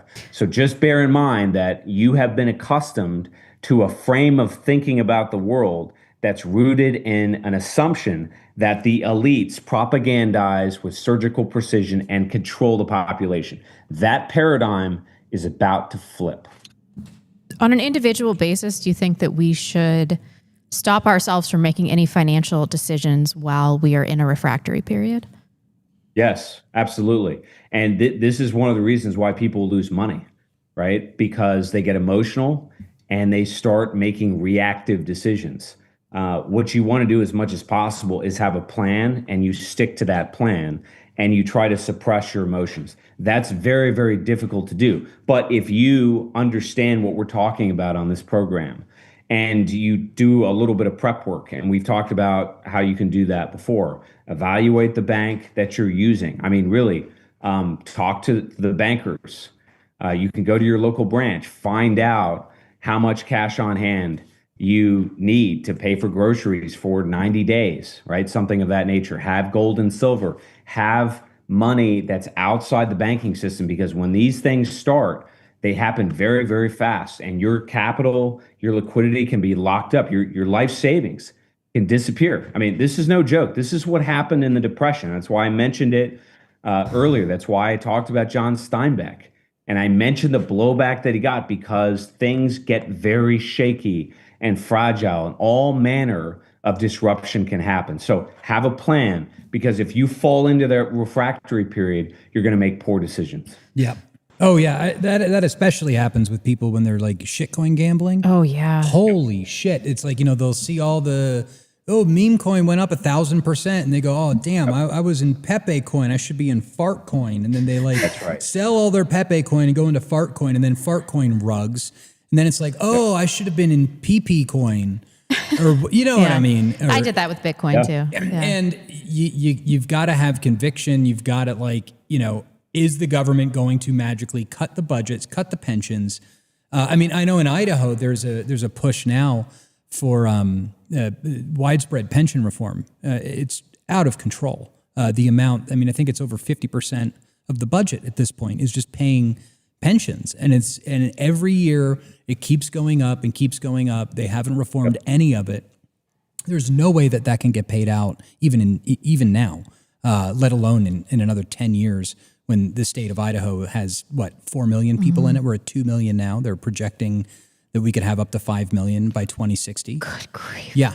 Yeah, it's really bad. And so you've got to think about the first principles of it. They are not capable of stopping themselves from printing money. Whether or not we're going to have dollars or something, gold, sure, Bitcoin, sure, silver, sure, lead, bullets, absolutely. And this is one of the, not to freak anybody out or whatever, but I did have a priest that was slightly involved with the Rhodesia collapse.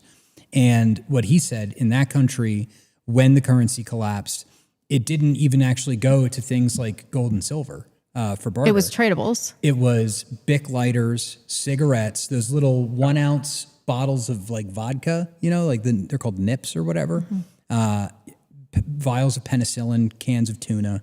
That's what wound up essentially being the currency for a period of time during the crisis. So, before we move on, is there some hope on the horizon from the imminent transfer of wealth from the boomer death?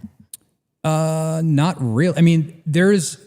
Speaking of Jack Kruse, his theory is that COVID was designed to kill old people to free up, because as soon as you free up their pensions and their IRAs, they have to pay taxes on that. So that's a way that they can get tax money, but that's only going to happen basically if you just wipe out the old people.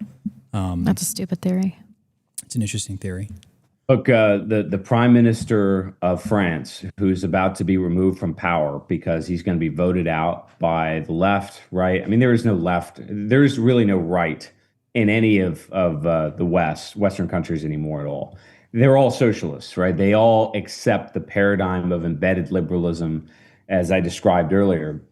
But the prime minister is going on YouTube and he's making YouTube videos about the French budget. All right. Now, I mention that in part because that is somewhat of an homage to Jacques Necker, who was the finance minister under King Louis XVI, right before the French Revolution. And he did the same thing. He was the first to publish, I think it was called The King's Secret, basically a budget of where all the money that the royals controlled, that the Bourbon kings controlled.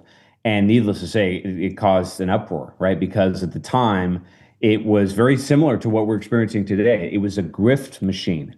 And the money that was taxed, and remember, the aristocracy paid nothing, that money was disappearing into all kinds of estates and they called it ministerial despotism. It was a grift machine. Well, we're in exactly the same position. And Jacques Necker was proposing budgetary reforms, and he was ignored. He was ignored. And we know the rest of the story. You get the French Revolution. And the French Revolution came because the price of bread just got a little bit too high. And it is important to know, we look back today and we say, oh, well, that event was inevitable. It was not inevitable. And most historians will tell you that in 1789, at the beginning of that year, and France had been through a lot. They'd had royals assassinated, okay, before Louis XVI. But they'd never experienced anything like the French Revolution. And France at the time had the largest middle class in Europe. It was the most powerful monarchy in the world. If you've ever been to France, you'll see that the true provenance, the esteem of France as a monarchical power. I mean, it was unprecedented. Nobody thought that the monarchy would fall and that a king would be decapitated. And yet that is exactly what happened. So today, when you talk to people and you consider the broad spectrum of consequences that we're facing, very, very few people are telling you what we are tonight. They are saying, oh, well, the government will figure out some way. They will muddle through. They'll kick the can down the road. Listen, I'm telling you, that's not the way this is going to go. Yep. Let's see how this has hit the streets. Can you pull up graphic 11? This shows how much protests have picked up in the last few years in the UK. It's unbelievable. Police across the UK have dealt with more than 3,000 protests over 3 months this summer, more than 3 times as many as just 2 years ago. There were 3,081 protests this June, July, and August across England, Wales, Scotland, Northern Ireland. Figures from, excuse me, the National Police Chiefs Council have revealed. So you can see just how much this is culminating, and we'll see what the outcome is. I mean, I think it's just going to continue to be worse. Yeah. So what precipitated this specific round of protests, at least these last few weeks? It was the Epping decision. Can you pull up 12? Mm-hmm. I'm sure you guys have been following this, but just a brief rundown. Britain's Court of Appeal on Friday overturned a ban on asylum seekers from being housed at a hotel northeast of London, apparently a very nice hotel, that has been the site of protests for weeks and has become a political flashpoint across the country. The 3-person panel backed the Labour government's appeal against the temporary injunction granted by a high court judge last week that would have required the 138 asylum seekers currently staying at the Bell Hotel in Epping, Essex, to leave by September 12th. The government was particularly worried that the High Court decision, now get this, could have been a catalyst for other similar decisions, so this was about precedent, around the country, which would have thrown its policies for housing asylum seekers into disarray. A few of them had sexually assaulted minors because there's a school right next to it, right next to the hotel. The judge also warned that the ruling last week in treating protests as relevant risked, quote, encouraging further lawlessness. So this is how they're making their decisions. This is how they're making their, because they want to prevent future protests, in turn, creating more disdain for the High Council and creating more potential for protests. It's retarded. Yeah, they're in a feedback loop. Average Brits are just disgusted with the situation. They see what the government is doing to them. Let's pull up 13. This is Patrick Christie's. He believes Britain has entered a dark time after the Court of Appeal ruled in Epping Hotel, and he's speaking to, he's on some sort of panel where he's speaking to average Brits. And I naively always thought that governments were elected in order to implement the will of the people as per their manifestos. Now, we have a government that's directly acted against the will of its people, whose recourse was then to go to court. The government then had the contempt for those people to appeal against that court judgment. That not just shows contempt for the electorate, it shows really a kind of contempt for the idea of democracy itself, in my mind. And just one other point I'd like to make as well. Earlier today, Earlier today, I heard that the police had said that they would not provide any kind of police presence for the school run to allay the fears of the parents of children going to and from school because an offence had not been committed and they wouldn't police it. But they seem to have unlimited resources to make people go home at 9:30. They're setting up a law. Yep, absolutely. They're setting up that deadline for people to... So they'll preempt the potential crimes of average citizens in the UK, of white people, but they're not going to do anything about the migrant crisis. It's just unbelievable. So let's see, what is the UK? What are they spending their precious time and resources on? What are they spending it on? Let's pull up 14.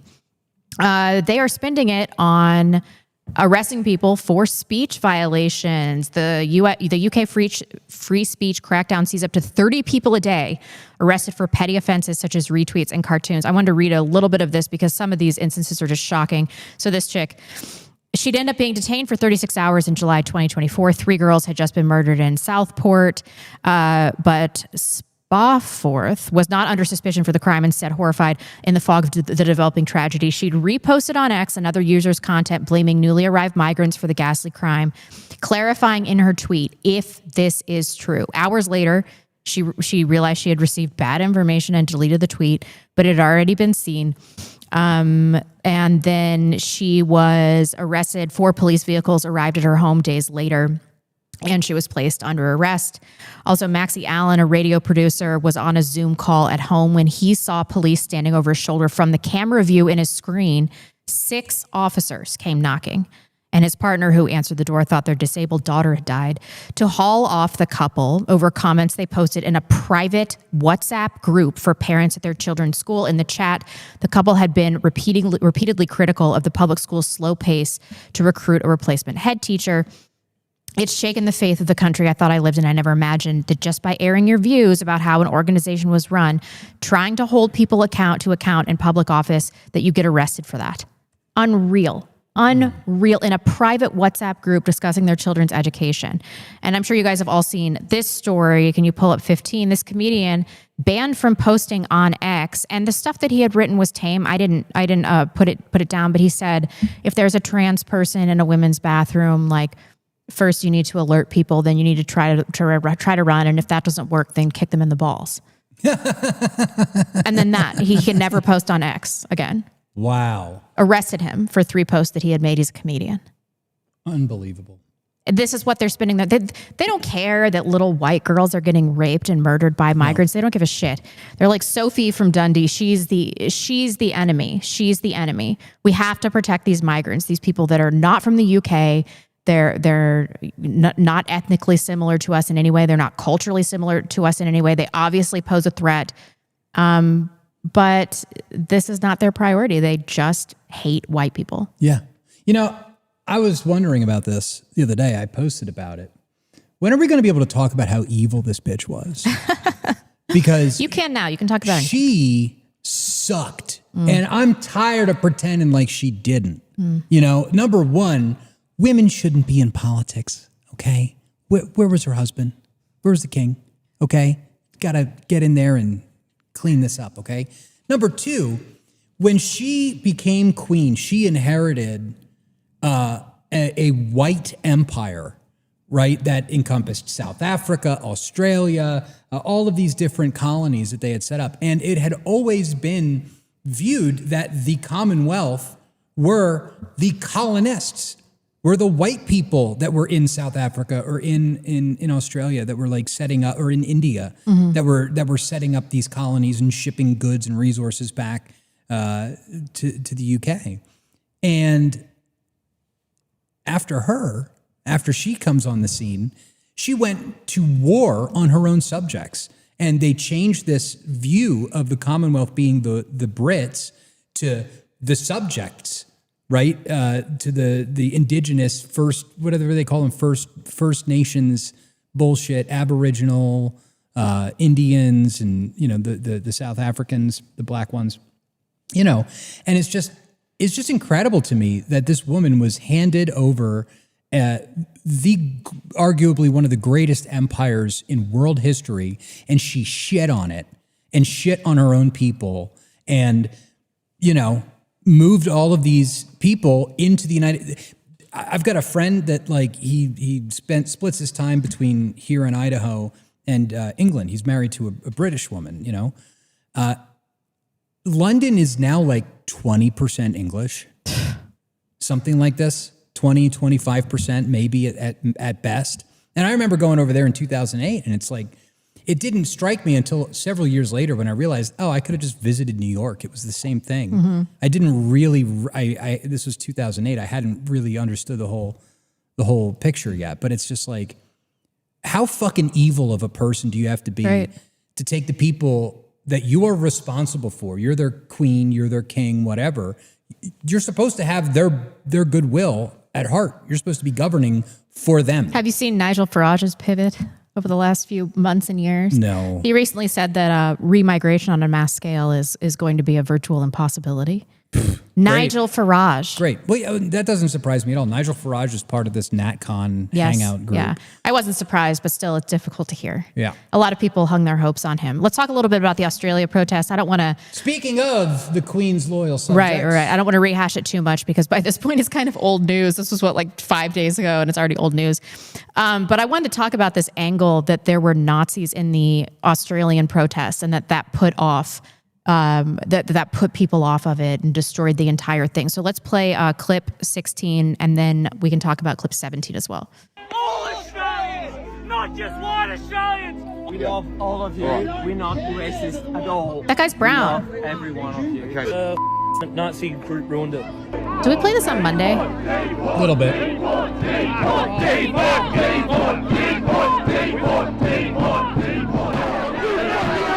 On August 31st, protests saw clashes between anti-immigration rally attendees and Nazis. It was disgusting.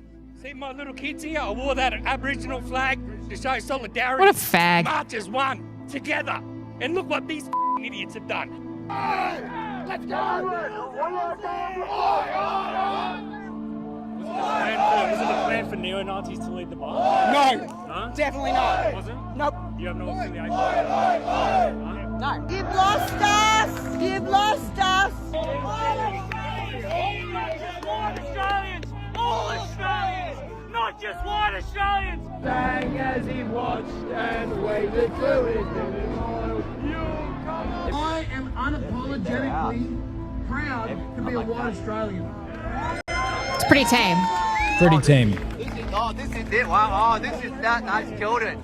Absolutely killed it. Are you racist? Yeah, we're racist. Yeah, we're racist. And why is that a good thing? We're proud of who we are. We're proud of who we are as white men. We built this nation. Our ancestors built this land for us, and we're proud of that. Make two little girls cry over a bunch of Nazi. Wow. Nice language, guy. We will protect your kids no matter what, and we'll protect you, right? That's the Aussie way. That's the Aussie way. We're here to say the truth about why we're protesting, and these guys are not representing what we think. Yeah, that was good before that. That's why everyone's leaving now. No one stands for that. We stand for everyone, not just a few people, you know? That's right. The extremists ruin it for everyone. That's what happens. Australia's built on immigrants. We need to keep having immigration, but not a white Australia policy. Okay, I'm not skeptical that this was the sentiment amongst the general... I don't think it was. I don't even think that was the sentiment among the vast majority of people. I mean, with this whole thing, right, there were bigger protests that were planned by groups that weren't Nazis or whatever. And then some of them, though, were planned by the NSM. So, the idea that they hijacked every rally, that's not actually true. They set up some of their own that were attended. Right. And they joined in on others. And all the footage, because I saw all of it, and it's like they focused on the 2 or 3 people at the backs of the crowds that were kind of disaffected, boomer, liberal types that, you're going to get those in any crowd of 100,000. Australia's pretty cooked, though. Australia's cooked. No, they're cooked, but they're also probably cooked. Nick had some interesting stuff to say. I wanted to play clip 17 so that we could talk about it, because it's also possible that we don't understand the situation in Australia. Let's play this to 120, if you would. Yes. Speech, and I was like, wow, huge turnout. I said, wow, massive turnout, all Australian flags. I said, you know what? Maybe I was wrong. Then I find out it was like a big anti-immigration protest made by other people, and they hijacked it. They jumped in front of the crowd, and in some cities they got away with it. In some cities they got booed off the stage, and people said, get these Nazis out of here. And it's like, oh, okay. So it just goes to show, if they just took the Australian flag, these assholes are out there, and I don't say that to be, mean, but they look like assholes. They're in black uniforms, they're violent, they're thugs, they're screaming, they're using profanity, they're doing swastikas, Heil Hitlers, and they stick out like a sore thumb. And so you have like tens of thousands of fucking normal people with their faces out, just normal, regular people that love Australia with Australian flags. And then you got these goofballs in black uniforms with the rest. And the normal people are saying, get the fuck out. What is this? Okay, we can cut. And then let's pull up 18. Zoomer Historian commented on this. This was an excellent tweet. This was the most common take I heard about the NSN over the past 1 to 2 years, but pretty much everyone I know who held that opinion has since recanted. Thomas and Joel's organization is growing very rapidly. There's clearly a market for it. Britain and the Dominions are radicalizing faster than even the most radical of us could have anticipated over the past year. The U.S. seems to be in a unique exception at the moment. So perhaps what's going on in Australia and Britain is inconceivable for some, but there's something happening. The NSN actually organized some of the rallies which are being spoken about in this clip, and their reception from the public was overwhelmingly positive. It's all on video. Only a few individuals caused a stink about them being there, mostly anti-racist boomers. The only person to be booed off stage across all of the rallies was an Indian in Brisbane. True. The kind of reception they got, both at the event and online, would have been inconceivable a year ago. The same way that the Overton window shifting so much there and here was also inconceivable. Who knows where the public will be in another year, 2 years, 5 years? They're certainly flying to the right. I see no reason why that was slowed down. Going full NatSoc probably wouldn't work in the US, at least not yet. It certainly wouldn't work in Britain, yet either for different reasons. But Australia is an interesting case. Their entire history is racial.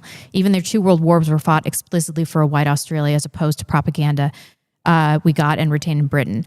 At their current rate of growth, the Aussies are on track to have as many members as mainstream parties in about a year. There's clearly a market for what they're selling.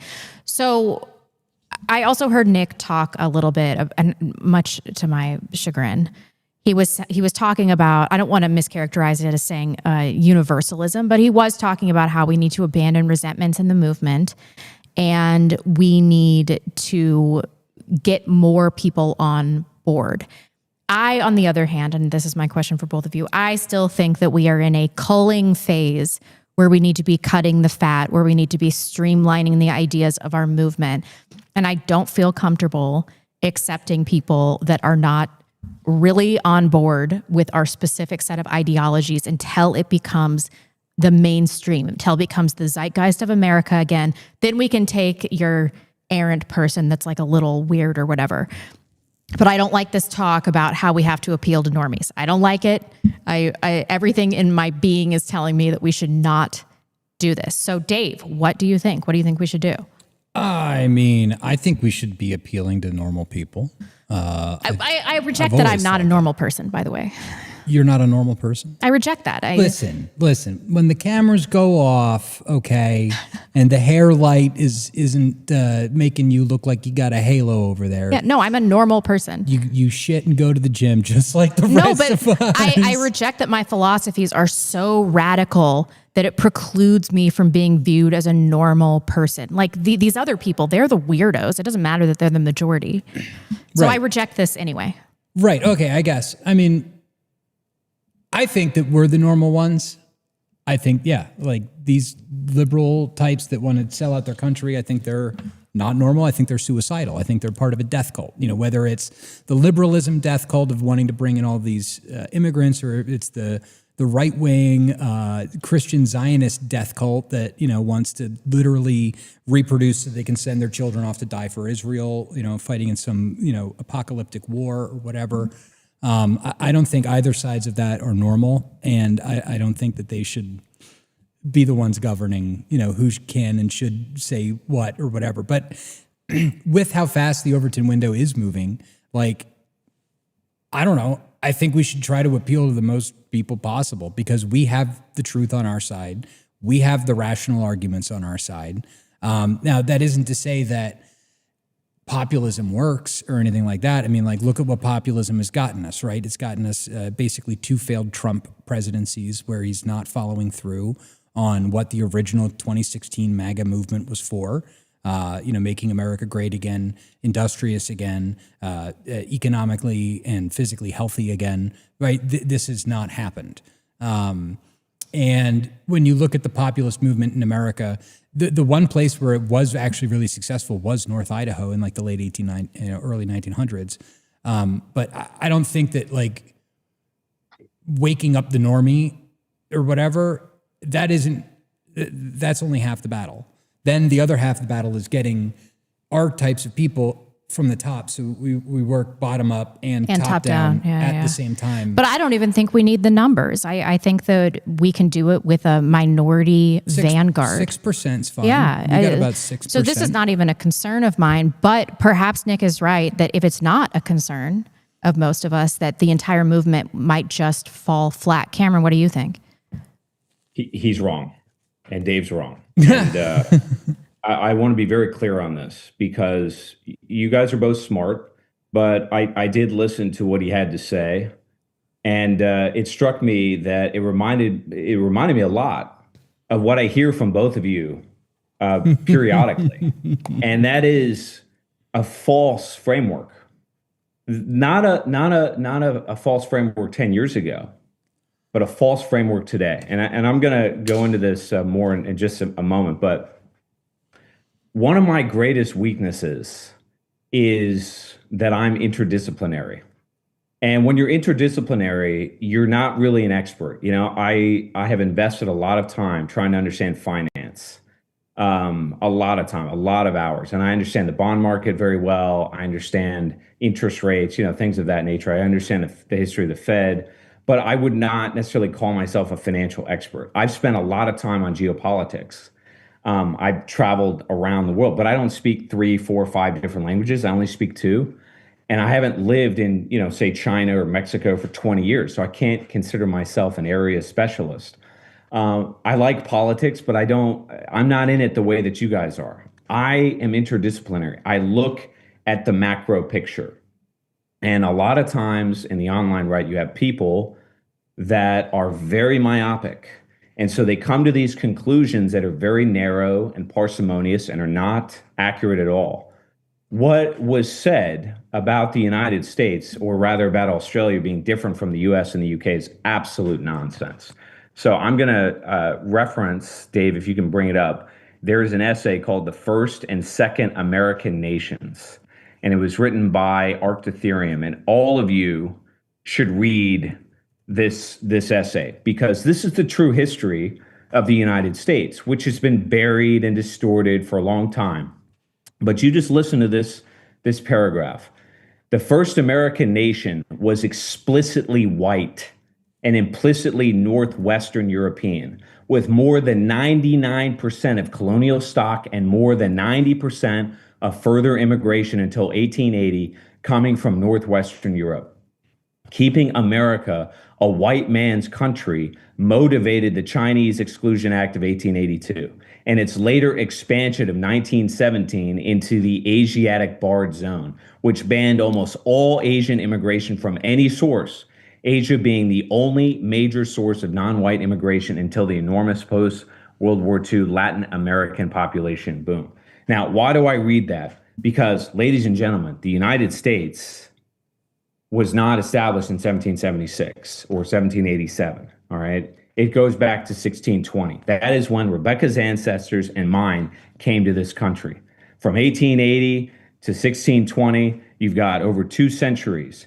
Then from 1880 until the 1990s, this country was overwhelmingly white, and there was no ambiguity about who we are whatsoever.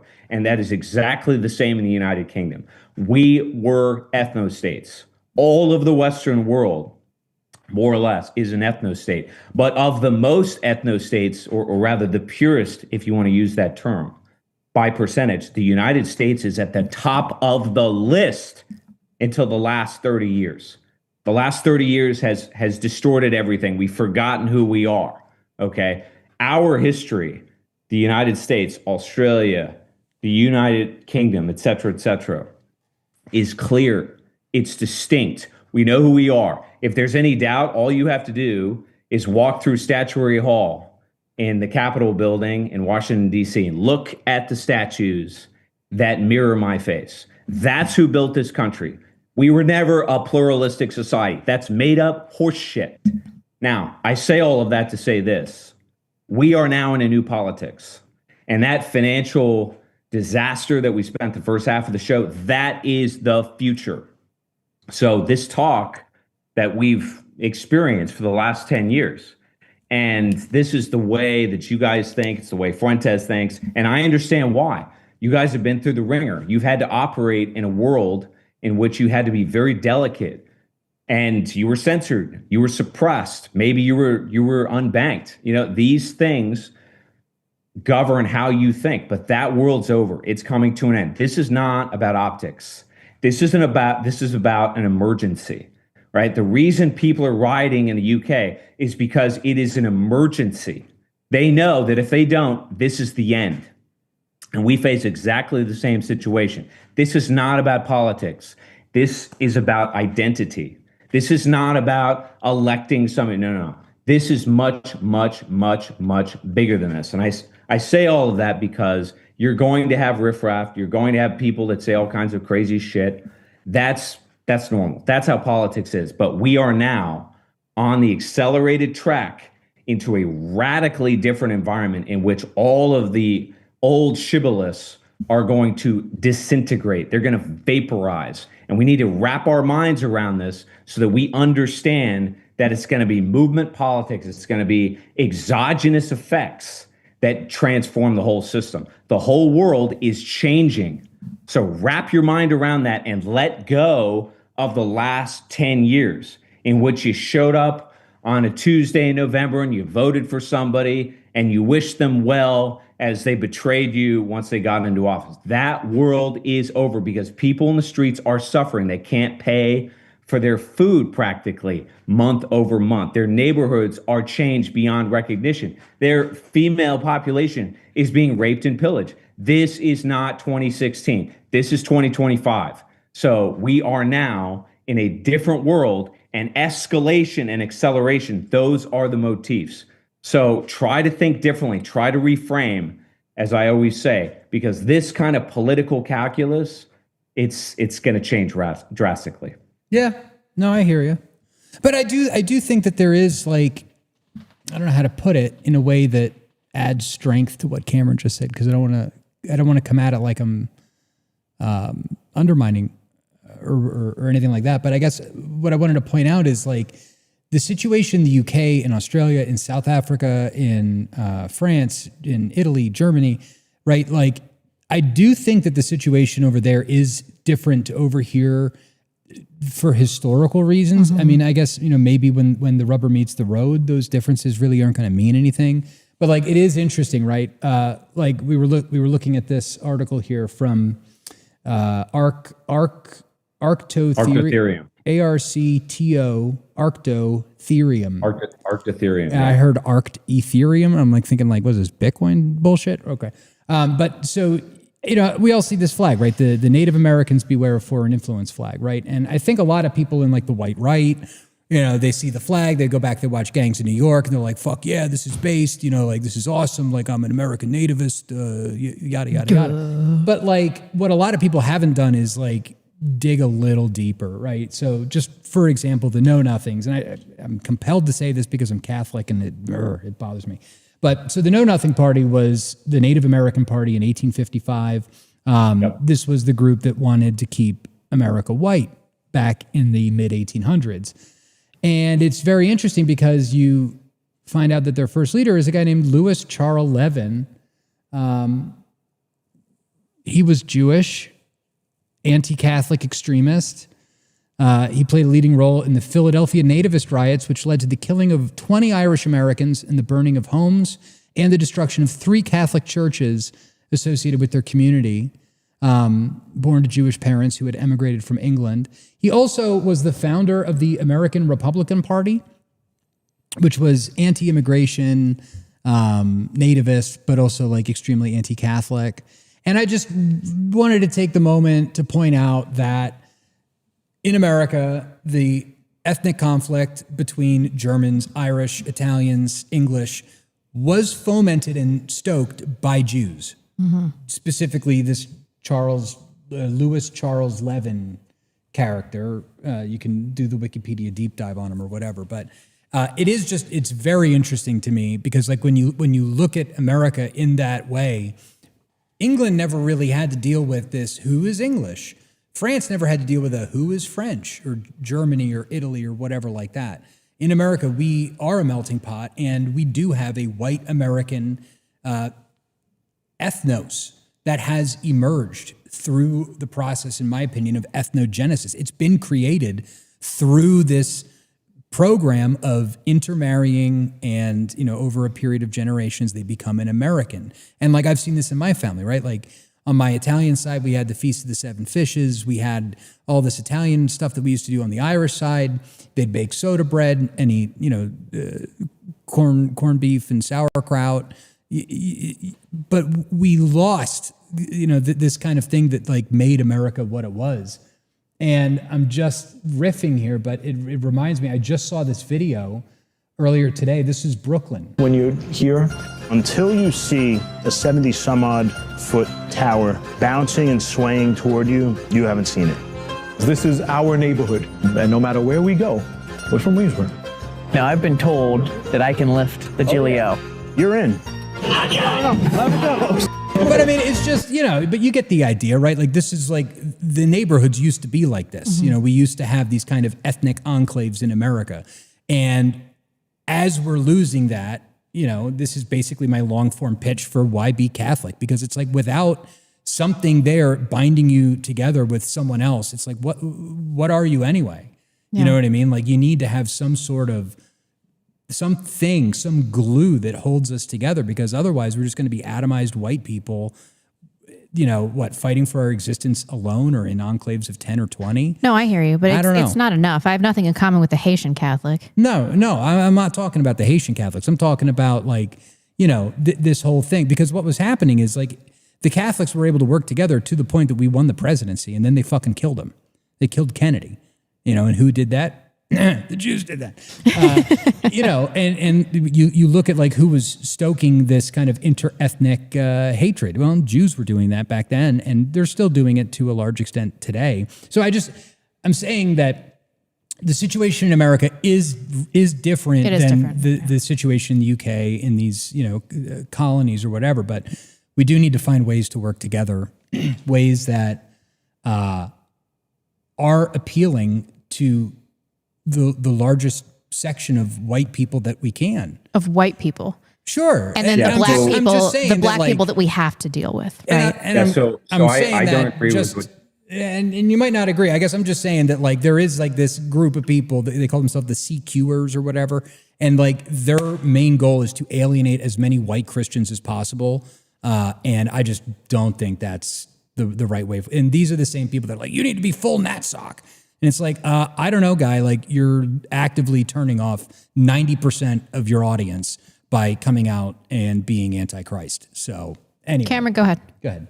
Well, so a few things, okay? Because I understand the sentiment that you're expressing, Dave, and I 100% agree with it. And I'm gonna read something towards the end that is gonna emphasize the importance of unity, right? What we need more than anything else is unity. That being said, to your point, to put a feather in your cap, as they say, Samuel Adams, who was instrumental in the American Revolution, said that he wanted America to be a Christian Sparta. America is a Christian country. That's how we were founded. Now, it just so happens that Christianity was Protestantism and remains Protestantism. It is the dominant specific Christian sect in the United States. Now, that does not matter to me. I think Catholics, Protestants, Mormonism, to me, all of it congeals, just as Italians and Poles and so forth. And I think the great achievement of America is basically that we melded all of these peoples together in ways that the Europeans did not. That being said, there absolutely were fractures and fragments in all of the European countries. Again, this is a myth that's been promulgated by people in the United States that have tried to make the case, and a lot of them have been Jews, to your point, Dave, that we're different. No, we are not. There were blood feuds in England between the Angles and the Saxons and the Jutes and the Normans, among others. Remember, the Anglo-Saxons and the Normans is the genesis of the Robin Hood story, right? And when you had revolutionary activity, those legacy frictions would come to the fore. They had very similar tensions in France. France is a very diverse country. You had Celts, you had Latins, you had Germanics.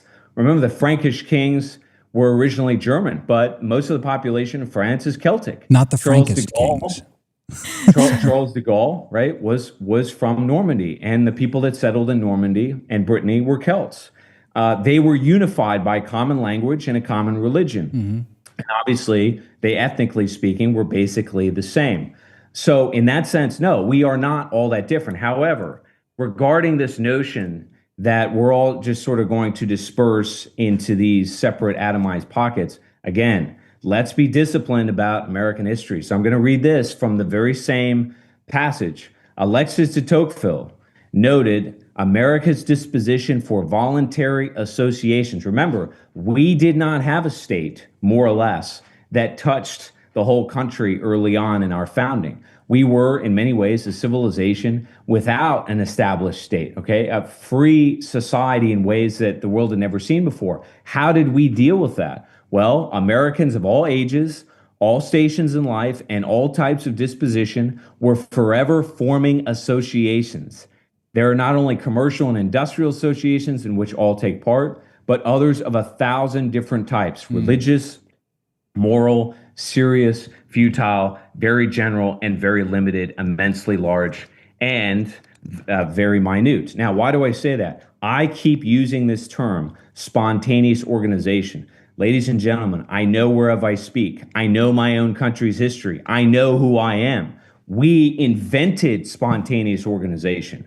And that is what you are beginning to see in all the Anglo countries, because we all share that kinship. And if the government betrays us, we will do what our founding fathers and our ancestors did. That is the beginning of this process. So again, try to be diligent with the historical record. This is why I keep saying the archetypes will reassert themselves. The national identity of a population will come to the fore again. It just so happens that in our day and age, we are Christian and we are white, and we are many different types of Christians and many different types of whites, but that is our identity. Yeah, no, I couldn't agree more. And, it actually reminds me of something I've been joking about over the past couple of weeks. I've been seeing all these videos coming out of Ireland of all these people protesting and shit. And it's like, ooh, we should cook up the ancient order of Hibernians again. Let's get this group going. Let's get some Irish Zionism cooking over here. When can we start doing gun running to Ireland again, like the good old days of the IRA? No, I'm kidding. But this is an interesting, what Cameron's talking about, making all these different groups. The ancient order of Hibernians is one. Knights of Columbus is another. The Odd Fellows were even one. And I do think that things like what Arvol is doing is kind of in the same vein of creating these affinity groups that, when the chips are on the table, I think are going to work together as opposed to against one another in a time of crisis. And I think that is, a really good plan. I was also going to say something else. Ancient Order of Hibernians. something. Yeah, no, I think that's it. Other than I am going to do a shout out on the show. We are going to be having a meet and greet with Arvol here in Idaho. Yes. Next Monday. Yes. At 6 p.m. If you want directions and you want to find out where this is, you want to actually come here, then give us an email or a phone call or something. info@thebacklash.net, and we will vet you. And if you want to come, if you're in the area, just could be just two other things. And Rebecca, just tell me if I have time to read something, because I do think it's important. But you guys do not give yourselves enough credit. At Fuentes too. I mean, over the last 10 years, it's you guys that have changed the conversation, right? It was the alt-right, it was the dissident media that is responsible for the flowering of all of the mainstream ideas today that 5-6 years ago were impossible to talk about. You guys did this. And how did you do it? Did you do it by normalizing, right? Or trying to moderate? No, you didn't. You consolidated around the truth. Speak truth to power.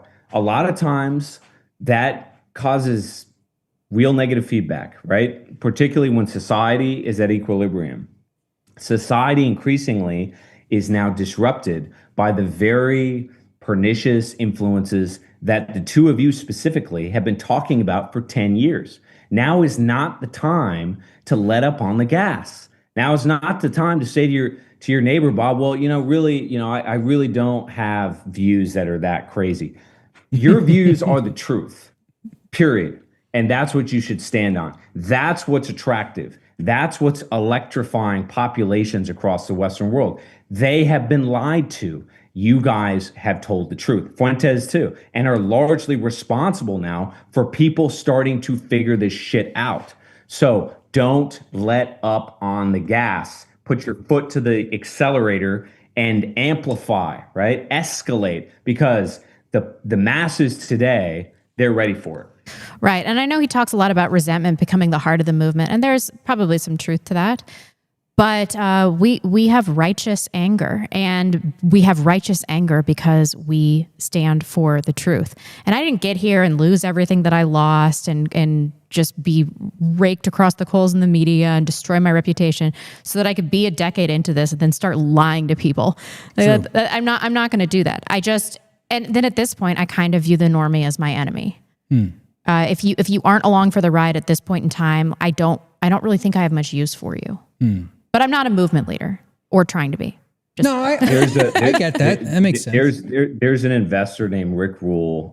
Dave probably knows who he is. If you don't, you should look him up. He's a very bright guy, and he says, you're either a contrarian or you're a victim, right? And in many respects, Rebecca, you're exactly right. Look, if you don't see what the hell is going on in the Western world right now, and you're sort of an over-socialized, assimilated normie, you're part of the fucking problem. You are. And you need to step aside for people like us who are going to tell the truth. So you're exactly right. We have to lead the discussion. We have to lead the horse in the direction we want it to ride, not the other way around. And you guys, again, to your credit, you have been doing this for 10 years, right? So give yourself some credit, because you're winning. Your ideas, as I said a couple weeks ago, are now at the vanguard. Now is the time to press the accelerator. I totally agree. I agree. And before you do your rants, I just wanted to point out that this idea of moving the horse where you want it, as opposed to like the horse is moving and we're like, yeah, see, look, MAGA, right? Because that's kind of what was going on in 2016, right? You had the horse; it was kind of moving in a direction. It was vaguely in the direction we wanted to go, and so Trump is Hitler and blah blah blah, and like all of this stuff, and that was like the furthest thing from the truth. And I just want to point it out there because their conference is going on today. It's been going on all week.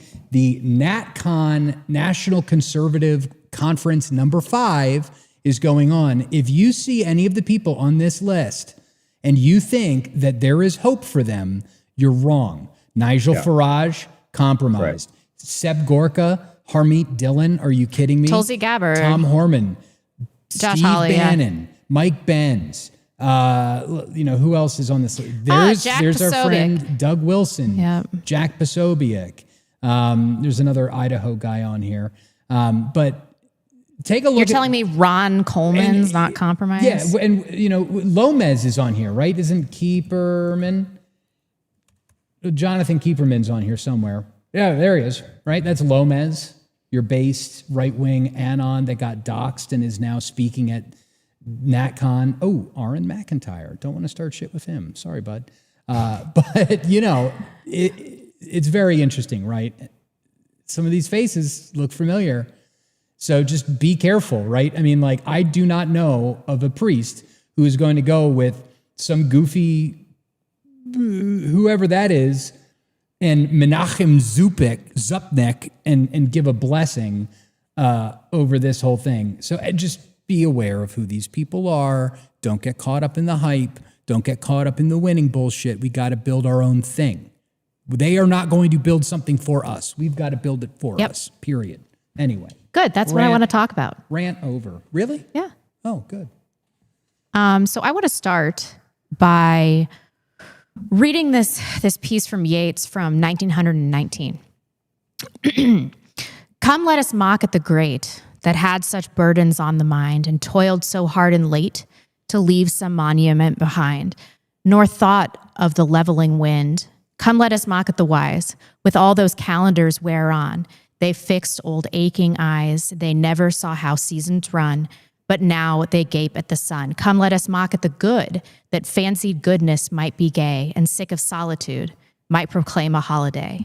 I'm having a Barack Obama moment. Wind shrieked, and where are they? Mockers after that would not lift a hand maybe to help good, wise, or great, to bar that foul storm out, for we traffic in mockery.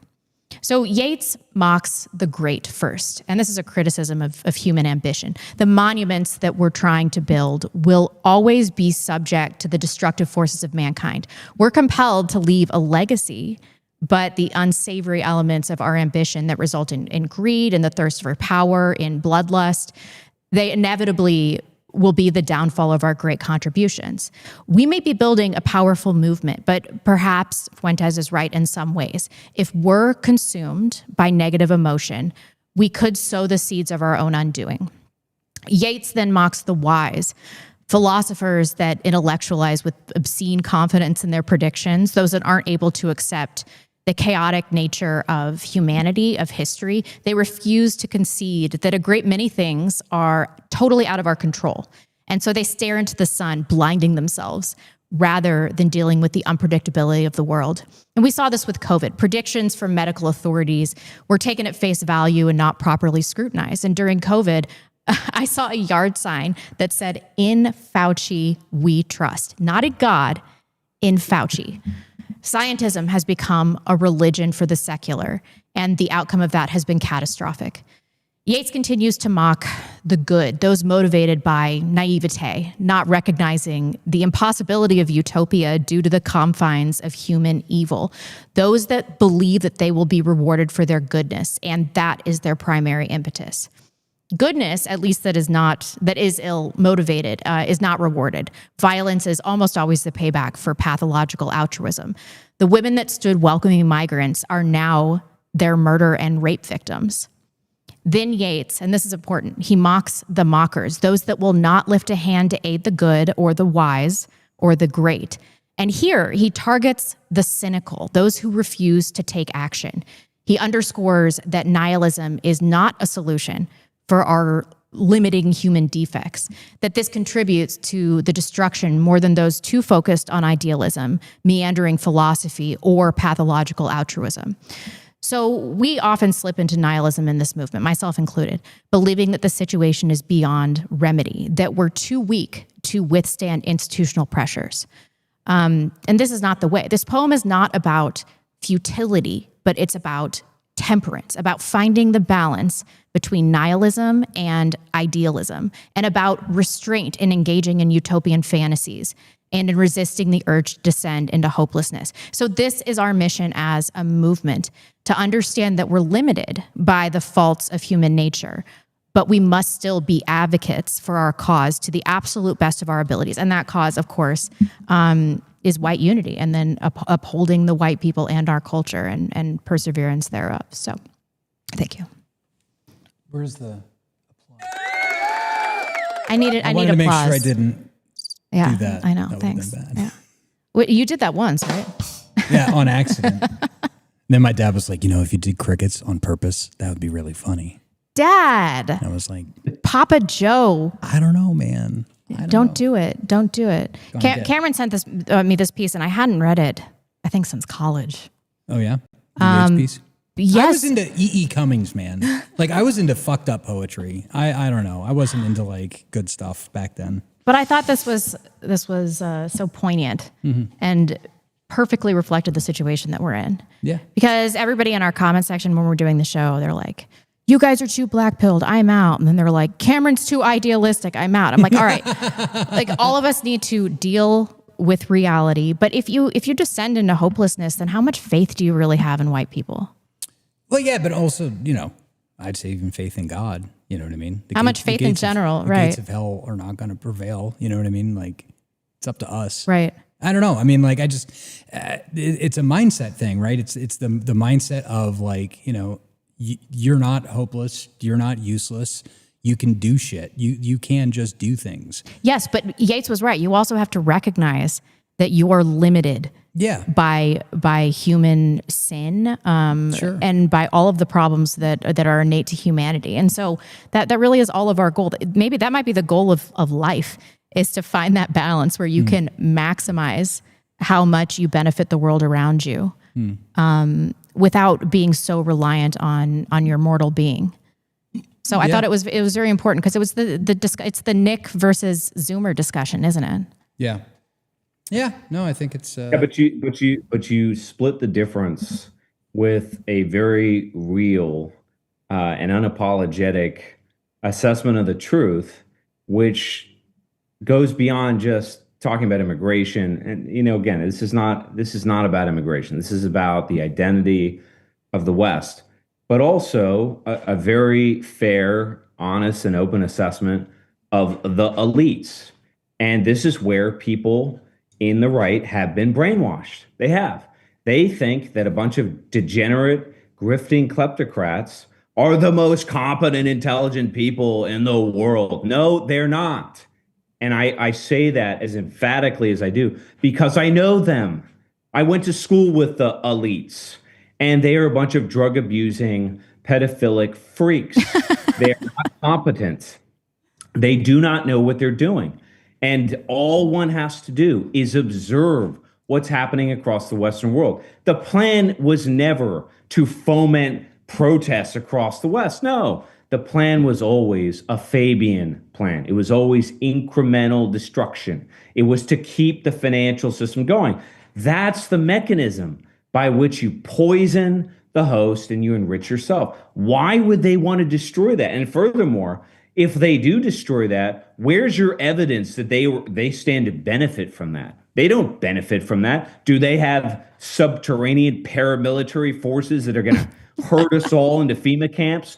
Bullshit. They don't. That's an imaginary story that people tell you on the right, that are talking about satellites in the sky that are going to descend with UFOs, and all of a sudden Project Bluebeam is going to change everybody's life so that we're living in some kind of prison planet, right? This is the Alex Jones kick. Get off of it. Plug into reality. That's not what's happening on the street. Most of the white population is afraid. They're scared. Why? Because their country looks beyond recognition and they can't get a job. That's reality, not this other hocus pocus crap. So you've got to let go of that false frame. And I say that in part because of the historical record. We are at a late stage in this cycle, and elites tend to reflect where you are in the cycle, right? The progenitor, the originator of a business or a company, right? Or of an estate, they're the competent ones, not people that grift, right? Off of a dividend check because they owned an asset that goes up year after year after year. And a lot of these people, and I'm here to tell you, Wall Street doesn't buy anything we talked about tonight. They don't think there's anything like an imminent financial apocalypse at all. How do I know that? Because State Street, because Vanguard, because BlackRock, again, the evil bond geniuses that control everything, they're fully vested, which means that if the stock market collapses, they may lose everything. Everything. Don't believe me? It happens all the time. If you want to study the history of financial crises, a leading indicator of a financial crisis is bankers starting to commit suicide. Oof. Why? Because they have ensnared themselves in some kind of a grift machine that they cannot get out of, and so they off themselves. This is reality. So understand the nature of power. It's very delicate. It demands discipline and understanding, right? Careful study. It cannot simply be hocus pocus, massaged or manipulated in such a way that beguiles the masses. This is a fantasy that's got to die so that we can feel a sense of empowerment and agency, the agency that both you and Dave were talking about. Yeah. No, I couldn't agree more. Please send in your last-minute super chats to the backlash.net/super chat. Please send a super chat about the Chinese military parade. So we can watch that clip over and over. If you could also send in a super chat about Greta Thunberg. That boob picture was fake. No. This is real. No, it was somebody. This is real. What are you talking about? That's real. This is real. That one's real. Someone photoshopped it so that she had like a crop out. Yeah. I saw that. That one was fake. Yeah, but so what? This is the real deal. I don't know. I'm just saying. Hey. She still looks like a retard. I don't know what to tell you. I don't know. I like her frog hat. That's true. She's got the frog hat. The frogs are coming. Yes. Should we do... This always happens. Why do I take control of the show? It's your show. Should we do ads now? Sure, let's do a few ads. Let's do a couple ads real quick. Because we would not have this show if it weren't thanks to Idaho Tallow Company. If you are sick and tired of buying shitty... soap and face products and skincare from... Have you seen the recent Dove ad? BlackRock? No. Is it just black people getting showered or something? It's like black chicks that have red hair and freckles. Don't play it. No. You brought it up. Now I gotta look for it. What is it? What do I search? Dove? It's just type in Dove ad. New Dove ad. Please come up. There it is. Yeah. Oh my God. Look at this. Fat Indian. What? Black chick.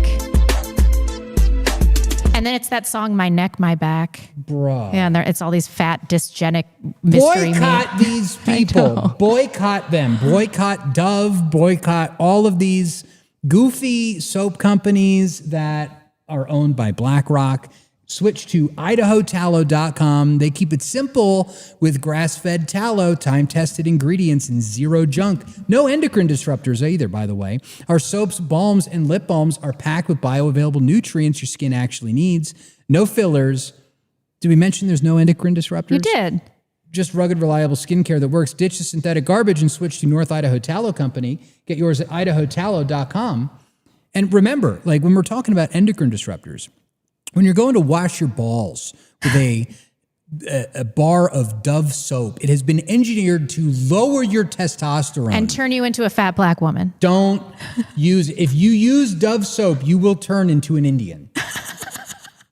That's the best ad ever. Buy Idaho Tallow Company soap and don't smell like an Indian. Get clean.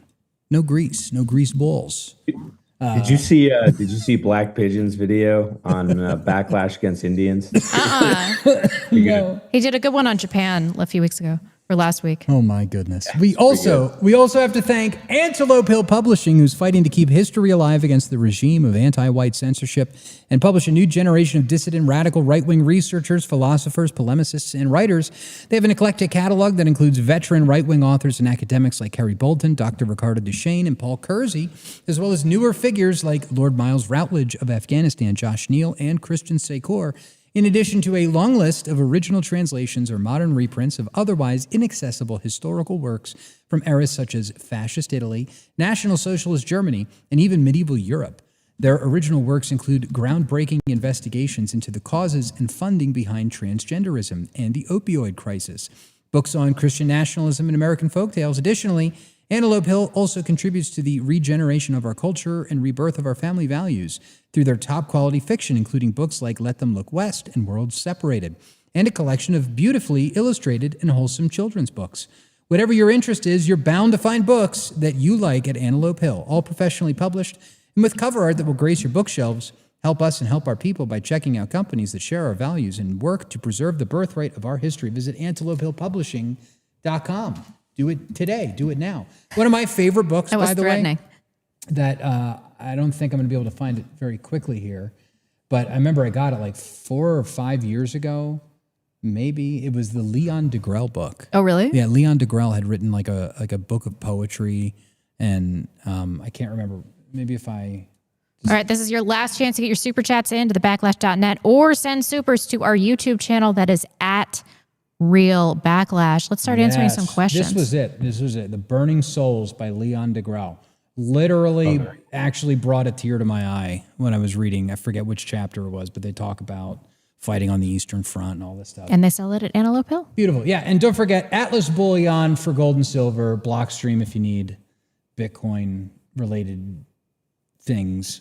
Let's start on entropy today because it looks like it's working. Blue Eyes White Dragon sent $2.99. And now it's not working. You guys mentioned schools in Coeur d'Alene on the last stream. Could you talk more about that? My oldest is 2 and had originally planned on homeschooling since my state is trash. Looking to move out ASAP. From my experience with schooling in Coeur d'Alene, you can absolutely vet the curriculum. And if any tranny stuff, gender queer unicorn, if any of that stuff comes through, there will be a parent riot at that school. Like, there is no tolerance for that shit here. No tolerance. And if you have a kid that's trans, I'm sure they're going to get bullied terribly. So don't bring them here. True. Yeah, I mean, I think that as far as up here goes, I mean, the Catholic schools are second to none. Some of the best Catholic schools in the nation are here. Hold on, I'm trying to reactivate. Something keeps fucking happening with entropy. Entropy is always causing problems for Devin too. Yeah, it's goofy. It should be fine now. Yeah, but they all got deleted, which is why I screenshotted it, because I'm smart this time. That's what he says, and I don't think he's getting payouts either. Yeah, it might be true. But anyway, okay, schooling in Coeur d'Alene. You know, we've done some work. It's gotten better. We've got some like extreme liberals fired. We've been able to like exert pressure and do things. Right now, the superintendent of schools in Coeur d'Alene, he sucks. That's his name, Sean something. I can't remember. Post-fall schools also similarly like shoddy. I mean, like maybe compared to the rest of America, I'm sure they're killing it compared to the rest of America. They're not as bad, but compared to like a classical education, they're still nowhere near. But we also have things like Kootenai Classical Academy. There's the Coeur d'Alene Charter School, which like they teach you Latin, Greek. You know, they read the old books, the old Western I've heard canon. Sorensen's good. Yeah, there's a lot of like vocational technical schools up here too. There's STEM, there's two STEM academies. Yeah. Yeah, so I mean, there's a lot of really good education, and then also like the homeschooling co-ops up here are huge. They are robust. They're huge. Huge. Yeah. So I mean, that is the reason why I live here. Contrary to, you know, whatever Jews say about me on the internet, I'm living up here because I got married. I wanted to have kids, wanted to have a lot of kids, and I wanted them to have good educations. Yep. And this area provides the best. So, and my daughter starts school on Tuesday next week. Nice. So that'll be interesting. It's going to free you guys up. And that desire, Dave, that you have is the same desire that every white parent across the United States and the UK and Australia and Europe want. Yep. And in order for them to realize that desire, they will support us. They have to. Yep. They don't have a choice. Yep. Blue Eyes White Dragon sent another $2.99. Oh, and also my wife got in the car while the podcast was playing, and she said she really liked listening to Rebecca's voice. Oh, thank you. Very nice. Thank you very much. I appreciate that. Gorilla Hand sent $25. I always look forward to watching your podcast. Honestly, I would say Dave looks more like Bud Bundy than Elton John. Rebecca is definitely Kelly Bundy. LOL. It's true. True. Thank you for the super chat. Flair Cake sent $14. Go ahead. Bud Bundy, was that family? Is it Marriage with Children? Married with Children. Married with Children. But that was the son, right? Not the Al was the father, right? Al Bundy was the father. Oh yeah, you're Who's right. Bud Bundy? Who the hell's Bud Bundy? Was he the kid? Bud, I think, was the son. Oh really? Oh yeah. Do I have to look? Okay, now I got to look this up. I don't think you do look like Bud Bundy. Yeah, he's like way faggier than you are. Maybe for more sure. like Ted Bundy. I don't know. You look nothing like Ted Bud Bundy. Bundy. Like what yeah, era? I don't think you look like him. I think you look more like Al Bundy. His name is David Faustino. Back when Catholics used to actually get rolled. He's probably Jewish, right? Is he? I don't think he's Jewish. Not. No. But yeah, okay, well that's interesting. Thanks for the compliment. Love the show. I actually he was great. Watched that when I was growing up. Dating Me, a little old. Jeepers. Oh, it's creepers.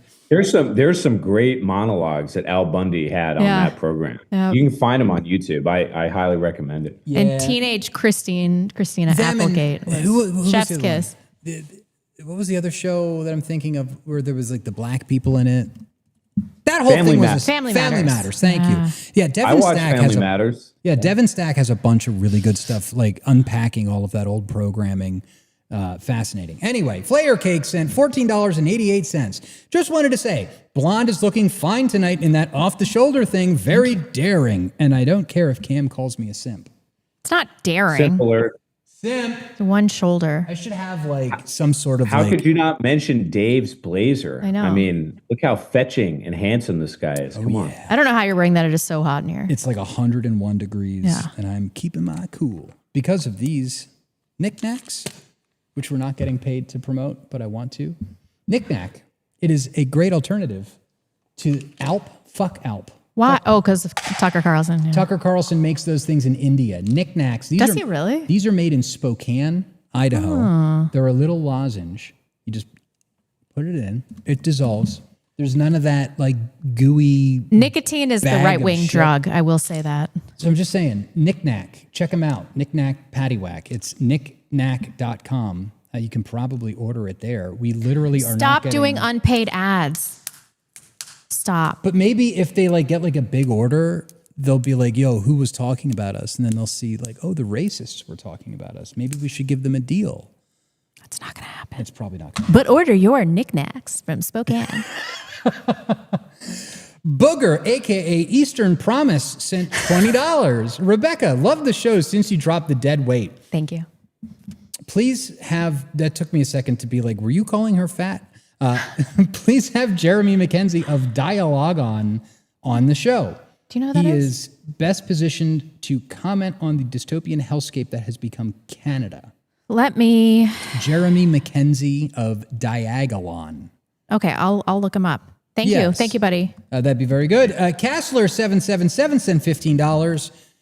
15.0.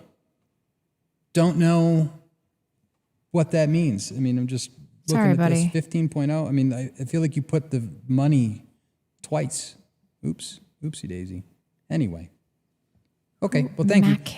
We will come back to entropy if we get any over there. Let me go to our other platform. Ah, I found him. Okay. Very good. What's today's date? Third? Third. Oh, boy. Oh, shit. We got a lot of super chats over here. Jeremy McKenzie has blocked me. Romega sent $49.99 on YouTube. Whoa, thanks. Just 1 penny away. Why has this guy blocked me already? Just 1 penny away from the $50 club. Thank you. Cam, can you please be more active on Twitter? I enjoy your commentary. Yeah, Cam. Oh, wait, shoot. That wasn't from Romega. Romega just sent $50 with no message. Thank you for the big super chat, Romega. A real Ubermensch actually sent $50. Thank you very much. Cam, please be more active on Twitter. I enjoy your commentary. I need to take a Twitter tutorial with Dave. I don't know. my tweets suck. I mean, No. I write like 3 or 4 paragraphs, and I think people. Sometimes I get comments like, "Dude, I lost you at the second paragraph." Yeah. So I need to take a class with Rebecca and Dave on Social Media 101. Here's what you do, okay? You write your tweet with what you want to say, and then you tell ChatGPT, here's what I want to say, rewrite in offensive Gen Z slang. Seriously? And then just tweet that.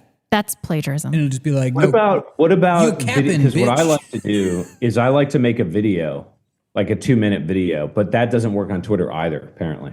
No, Twitter works with 2 minute. You can do 2-minute videos on Twitter. You can, but they don't get traction. They would get more than like retweeting, like for sure, like tweeting a link to an article that basically goes nowhere. That kills your reach. You want to tweet things with an image, with a video, and you want to keep it short and usually like ask a question, like, "Do you see this?" And it's very vague, and you have to watch the video 5 times, and then you realize that they were just engagement farming you. Yep. That's really annoying. Yeah. Anyway, let's see. Who's going to tell her? I see that one all the time, too. Jimmy C sent $10. I'm from Brooklyn, New York, and can't go 3 minutes without seeing or hearing a fucking black. I hate it. Yeah. Yep. True.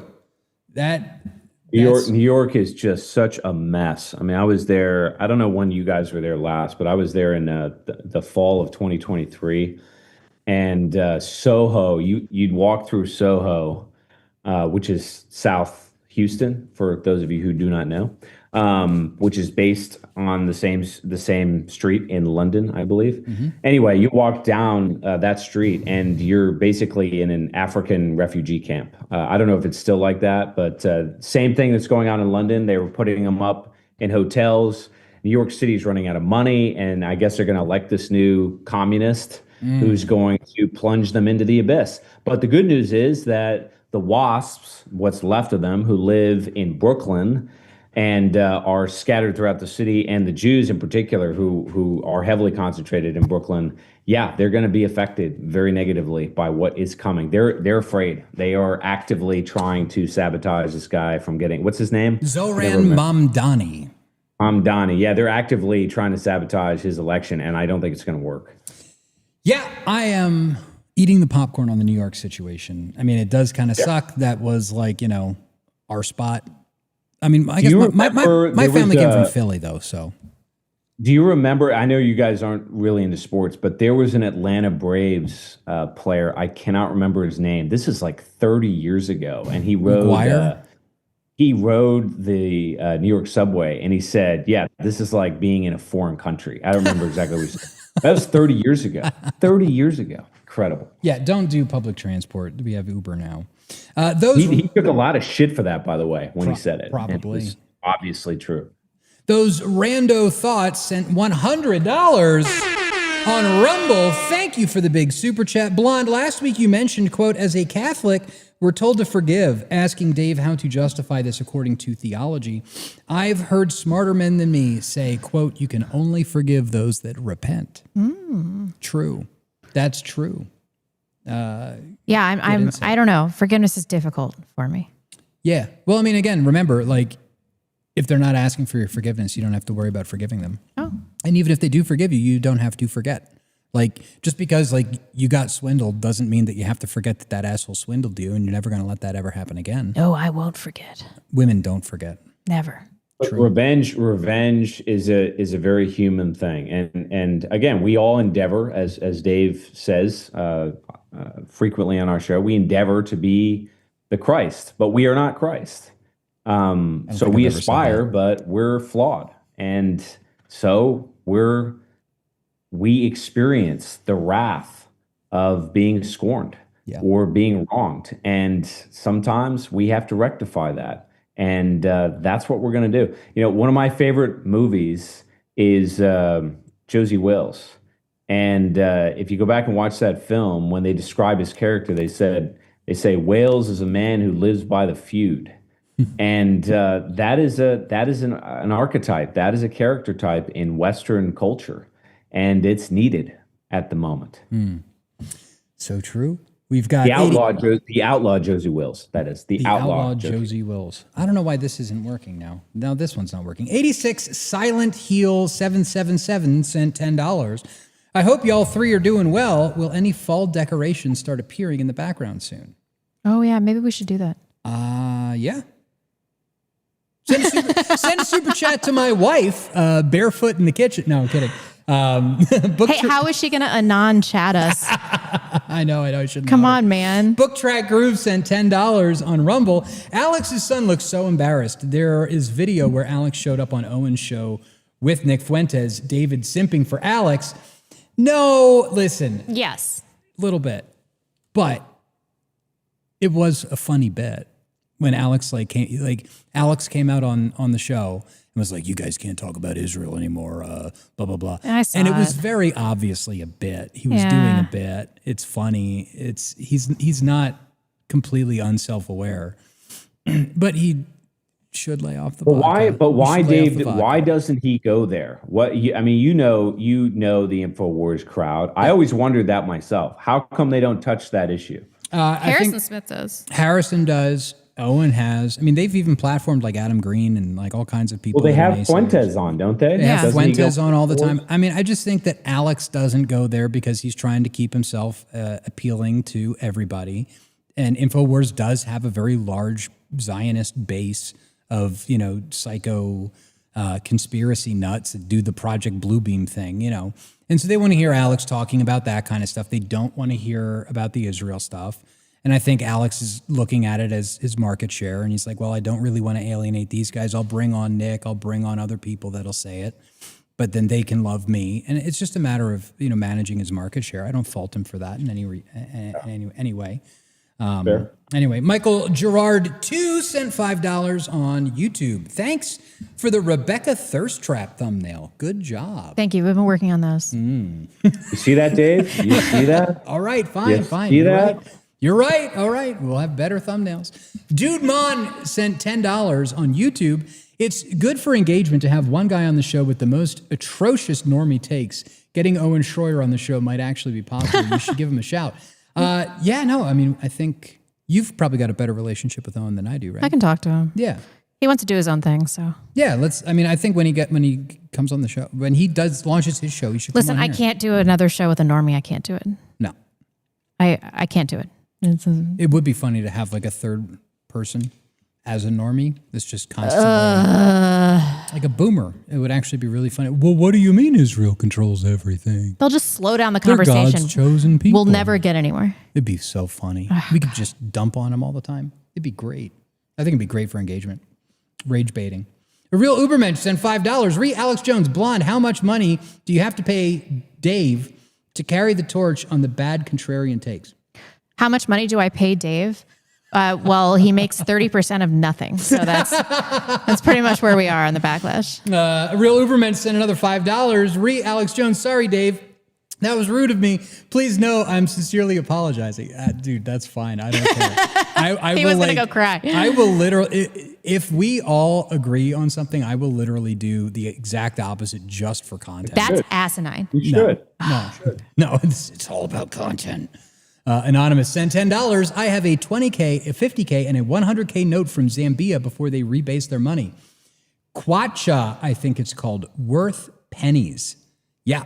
Very true. Yeah, this was this Zambia? No, Zimbabwe. This one's from Zimbabwe. But, you know what else that reminded me of? Have you ever looked at the Russian money? Okay, hold on. Let me do this. First set of Russian money after revolution. Maybe this will come up. Hold on. You got to see it. It's great. You'll love it, Rebecca. Where is it? It's one of these. Damn, I can't find it. I like that. They have the friendly windmill. Oh, really? On them. Yeah. Oh, if anybody has any of those, send them our way. Yeah, please. I've been thinking about buying. They're dirt cheap on. There it is. Oh, wow. Right, 250 like rubles. It's got the little double eagle and the swastika. like This it. was printed in 1917 Interesting. I just thought that was an interesting little bit of history that people aren't aware that before Germany adopted this symbol, it was being used by the Russians as they were trying to beat back the Bolsheviks. Interesting. And what was one of the first pieces of legislation or laws passed by the Bolsheviks upon taking power in 1917, Dave? I know you know it. That would be anti-Semitism laws. Yep. Anti-Semitism. Yeah. Pro-Semitism. Pro-Semitism. Serve and folly. Oh my gosh. Yeah. Evergreen Dreams, then $5. Dave, what are your thoughts on gold-backed cryptocurrencies such as Pax Gold, 2odd, etc.? I will say that I like the Tether people. Tether has a Tether Gold token. So, I mean, like if you've got like a shit ton of like shit coins or ETH or something like that, I'd consider rolling that up into some Tether Gold. If you get, I think, 50 ounces of Tether Gold, you can actually physically redeem it. Really? I still have some Ethereum. Yeah, you can do that. So, by the way, I neglected to mention this earlier, Dave, but the CEO of Tether said we are absolutely not touching any long duration U.S. Treasury bonds. So Yes. it is only short duration stuff. yes, Yep. they only buy 1 to 2 year notes. Oh, And that's that not is going to help at all. Paolo Ardoino is his name, an Italian. We got some Italian supremacists over here. So yeah, I mean, I would tell you to just buy actual physical gold, get real gold. But if you've got like a couple grand like locked in some shit coin, whatever, and you just want to swap it to Tether Gold, fine, absolutely. Oh my God, Dave. Hustle or you're going to be drowned in a deluge of my armpit sweat. Thunderstorm sent $9.99 on YouTube. I suggest people check out the Bonus Army March and how our famous World War II generals attacked World War I veterans under presidential order. Yes, was that Smedley Butler's thing? The Bonus Army? To demand early payment of a promised service bonus due in 1945. The march, led by Walter Waters, gained widespread support but faced resistance from the Hoover administration, culminating in the U.S. Army using force, including tear gas and bayonets, to evict the veterans. It contributed to public outrage. Oh, that was Douglas MacArthur. That's right. It was Douglas MacArthur. Yeah, but those were very, very different times, and we had a real army in those days, a professional army. It is an important precedent, to be sure. But I have submitted, and we've gotten asked this question a couple times: what will our armed forces do? We'll find out. Yep. Yeah, no, that's a fascinating episode in history. Also, what's it called? The business plot. Really interesting too. Almost every successful revolution, including the French Revolution, by the way, usually begins when the army stands down in some way, shape, or form. When they refuse to take violent action against the citizenry. And I submit to you, I think that's what we're going to see happen. Yeah, we've been seeing the prep for that with all this National Guard deployment and all that coming up. Book Track Groove sent $10 on Rumble. I watched The Academic Agent about the Operation Hoist the Colors about Britain, which is sad. It's just used to track you and remove you. Academic Agent is so fantastic. Hoist the Colors? I didn't see that video. Yeah, I'll have to watch that. Yeah, we should have him on. I've been working on them. Book Track Grooves also sent another $10. We got a couple in a row here. On Rumble, people latch to single words and don't delve deep. Jays want Protestants and Catholics to fight with each other. True. We should resist that urge, unless they're Zionist Protestants. That's not gonna happen. No. That, the Catholic Protestant thing, that has deep roots in this country. It does. I know people from the old times that are hardcore WASPs, and they're still anti-Catholic. They're over 70 years old. That doesn't exist in the younger generations. It doesn't need to. Yep. And frankly, I think the Catholics are a lot more based, I guess that's the word people use, than the WASPs are, right? Yeah. Than the evangelical Protestants are. So if anything, I think you're going to see this sort of hardcore Catholics lead the Protestants back to the promised land. I would not be surprised if that happens. Yep, I concur. Book Track Groove sent $10 on Rumble. I am humbly shilling my new song I just uploaded. More coming soon if I have time. David, how good are you with reading Greek? Rebecca, what herbs do you grow? Rosemary? I grow rosemary, basil, lots of basil, lemon, thyme, mint, and lavender. And then this year I had a cilantro plant that did not do well. Oh, and parsley every year. I don't imagine cilantro would grow well up here. That'd be difficult. I am not very good at reading Greek. I am very good at using ChatGPT and consulting the Greek-English Dictionary by Liddell Scott. I don't actually...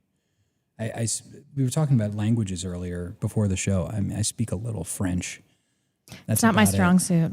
It's about it. Like if you give me a couple weeks in France, I'll be conversational. Not conversational. My husband's family is filled with polyglots. His mother spoke 5 languages. Really?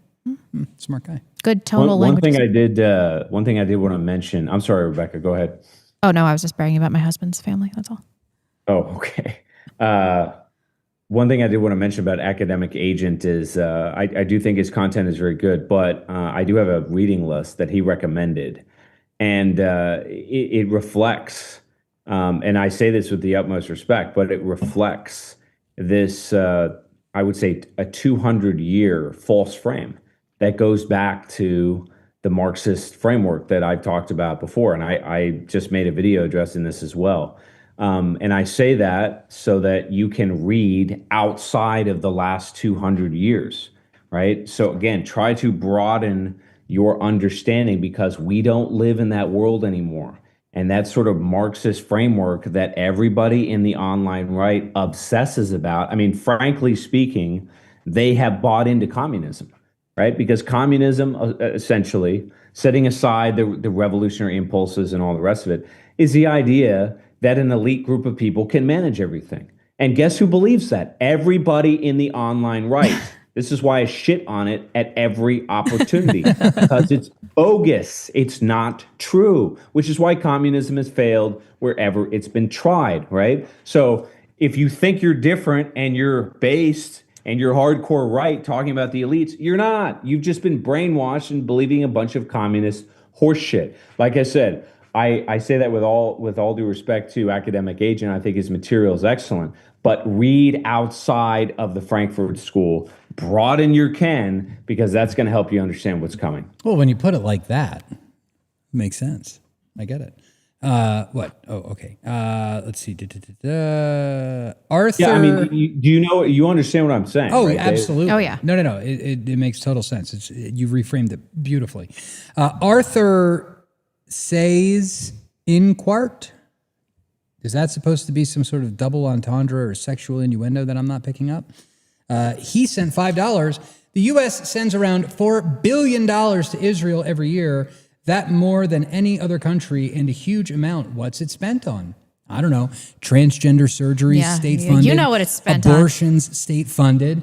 And it's also, funding things like this, like the turning of, once prosperous areas like Gaza. Well, not prosperous, but I mean, look at this. Functioning. You had cars, you had roads, you had buildings. This was in 2023, and now 2025. This is what we got left. So that's where your money is going. That's where your billions of dollars of tax money is going. It's going to turn Gaza into a shithole. If you don't like that, too bad. That's anti-Semitic. You're going to jail. Do not collect $200. Anonymous sent $50. Thank you very much. That's it. No message. Wow. We're starting to get some of Nick's super chatters, I think. Hey. I'm kidding.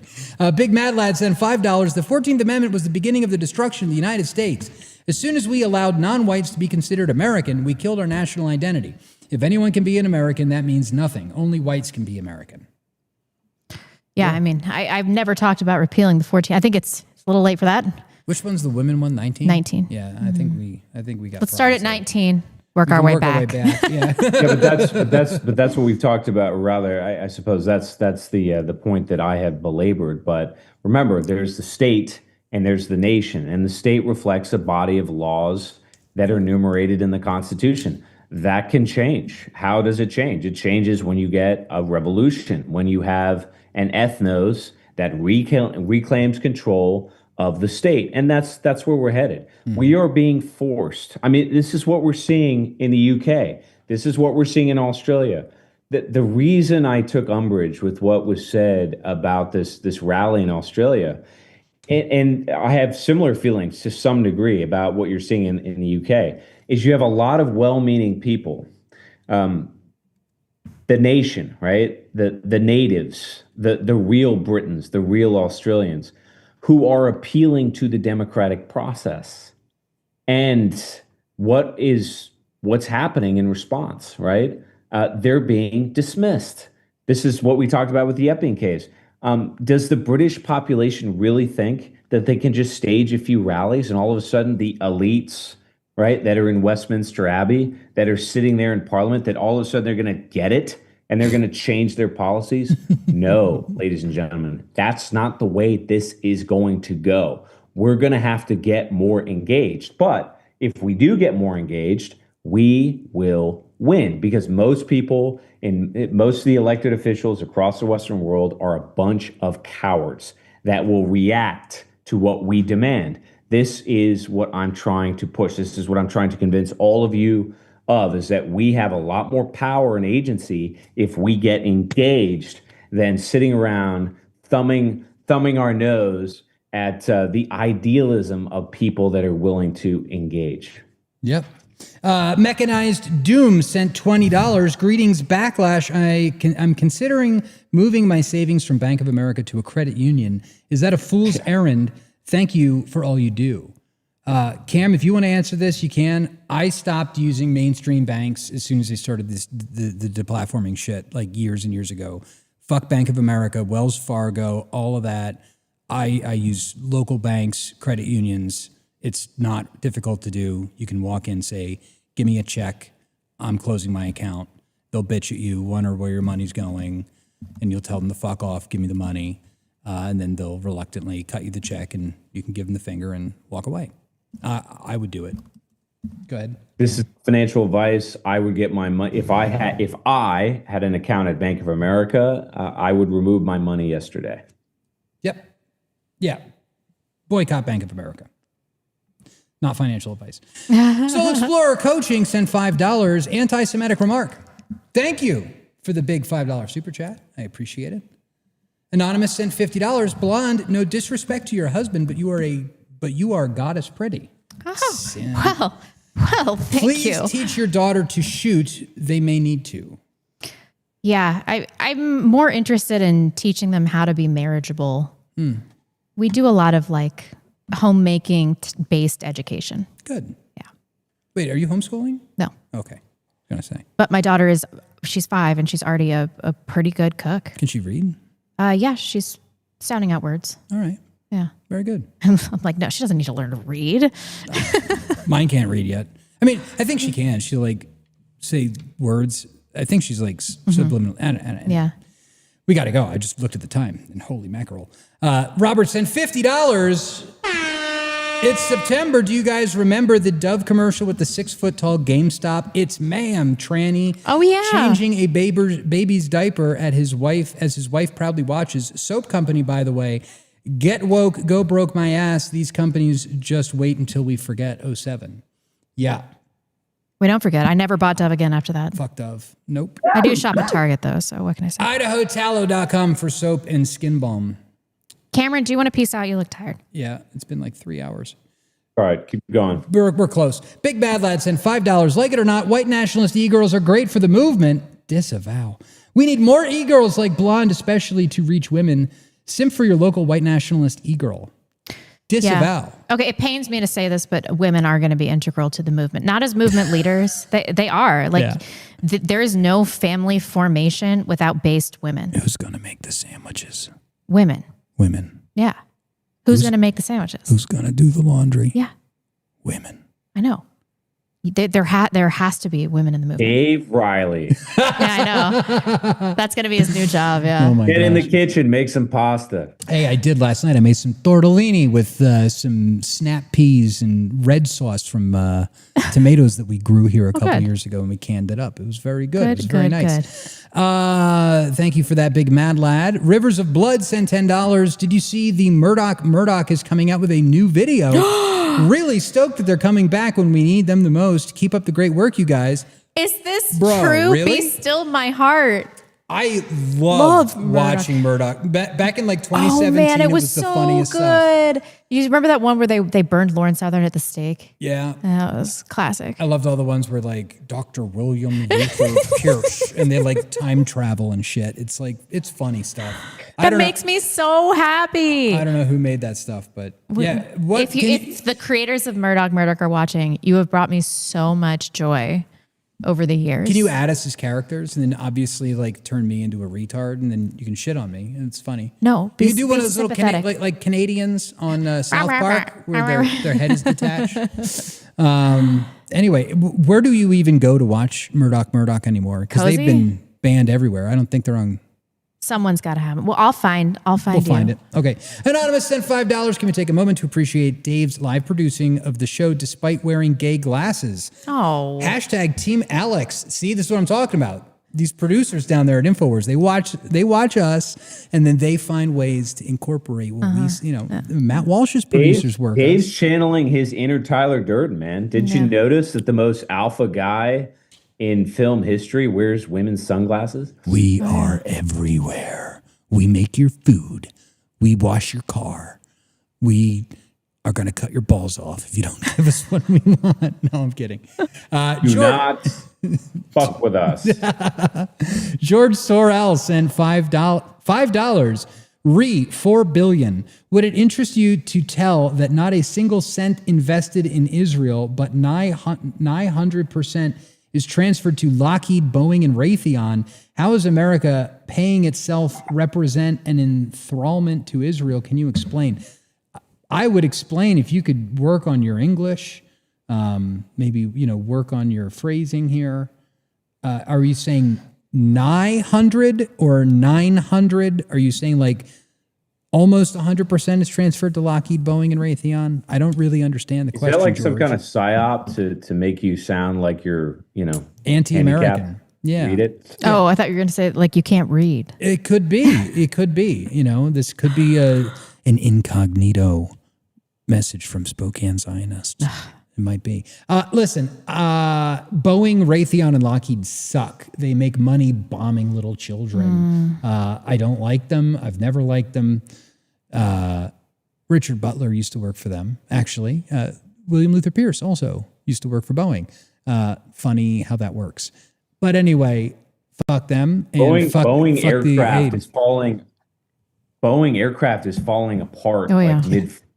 You know about that, right? Is it time to short? Is their stock finally being? They're in big trouble. I mean, Trump is trying. He's trying to negotiate a deal with the Chinese to buy.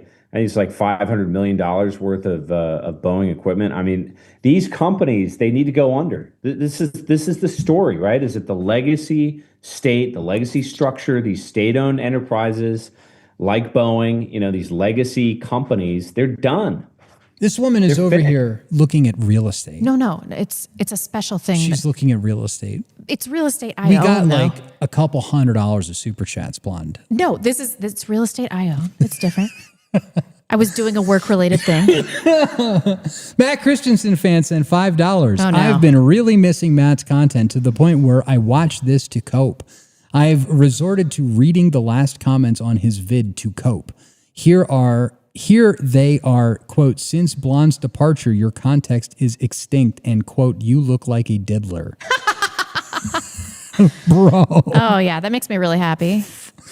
George Sorrell sent $5. I apologize if I wasn't clear. Every dollar sent to Israel is transferred to Lockheed, Boeing, and Raytheon. How does this represent Israel dominating American foreign policy? Surely if Israel were in control, they'd want a blank check. Yeah.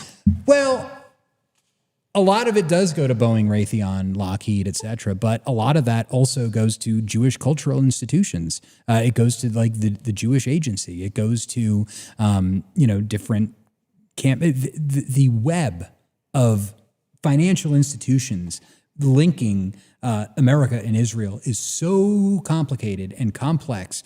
This money flies off. So I would like to see somebody audit the fucking Pentagon. Yeah. Like, we don't even know where the Pentagon's money is. There's no way that 100% of all of this aid money is going to Lockheed and Raytheon. No, There's no way that that's happening. But a large portion of it does go to the defense. And that's one of the ways that it's justified among Americans where it's like, well, we're not really giving it to Israel. We're giving it to them as a loan, and then they're buying bombs from us. But the whole thing is built on death. It's grotesque. We should not support that. Let me just check entropy one last time, and I think we are actually out of the woods on these super chats. Thank you so much. That was such a fun show, you guys. Oh, no. We got one from Corn Pop's Revenge. Keep up the great work. Wheel Gun Nationalist sent $10. Great show, guys. Wheel Gun Nationalist sent $19. No message. Thank you very much. Yes, and now we are all caught up. Wow, you guys were super supportive tonight. We're getting closer and closer to that goal. It makes me so happy. You can find us on X at Real Backlash. Our website, thebacklash.net, has all of our links. Find us on Instagram on our new Instagram page. It's real.backlash. Check it out there. And our TikTok, which is doing surprisingly well, at Backlash Pod. Thank you so much for joining us. Thank you so much for the donations. We will see you on Monday. Arval's going to be... Wait, are we doing it? So are we going to have... Arval's coming in studio. Yeah. What about JF? And JF can come on too if he wants. Let's do that. That'd be like a fun, crossover. Okay, cool. We'll see you on Monday with Arval. And don't forget, we've got this thing going on. I dropped it down. We're going to have a private gathering on Monday with Arval. He's going to give a little conference or whatever on RTTL. Potentially. He might do a speech. We might put it behind a paywall. We might. So if you want information on that, if you're in the area, if you're in like Washington, Oregon, or Idaho, and you want to come by on Monday, send us an email to info@thebacklash.net, and we'll get back to you. Good show. Thanks for joining us. See you guys on Monday.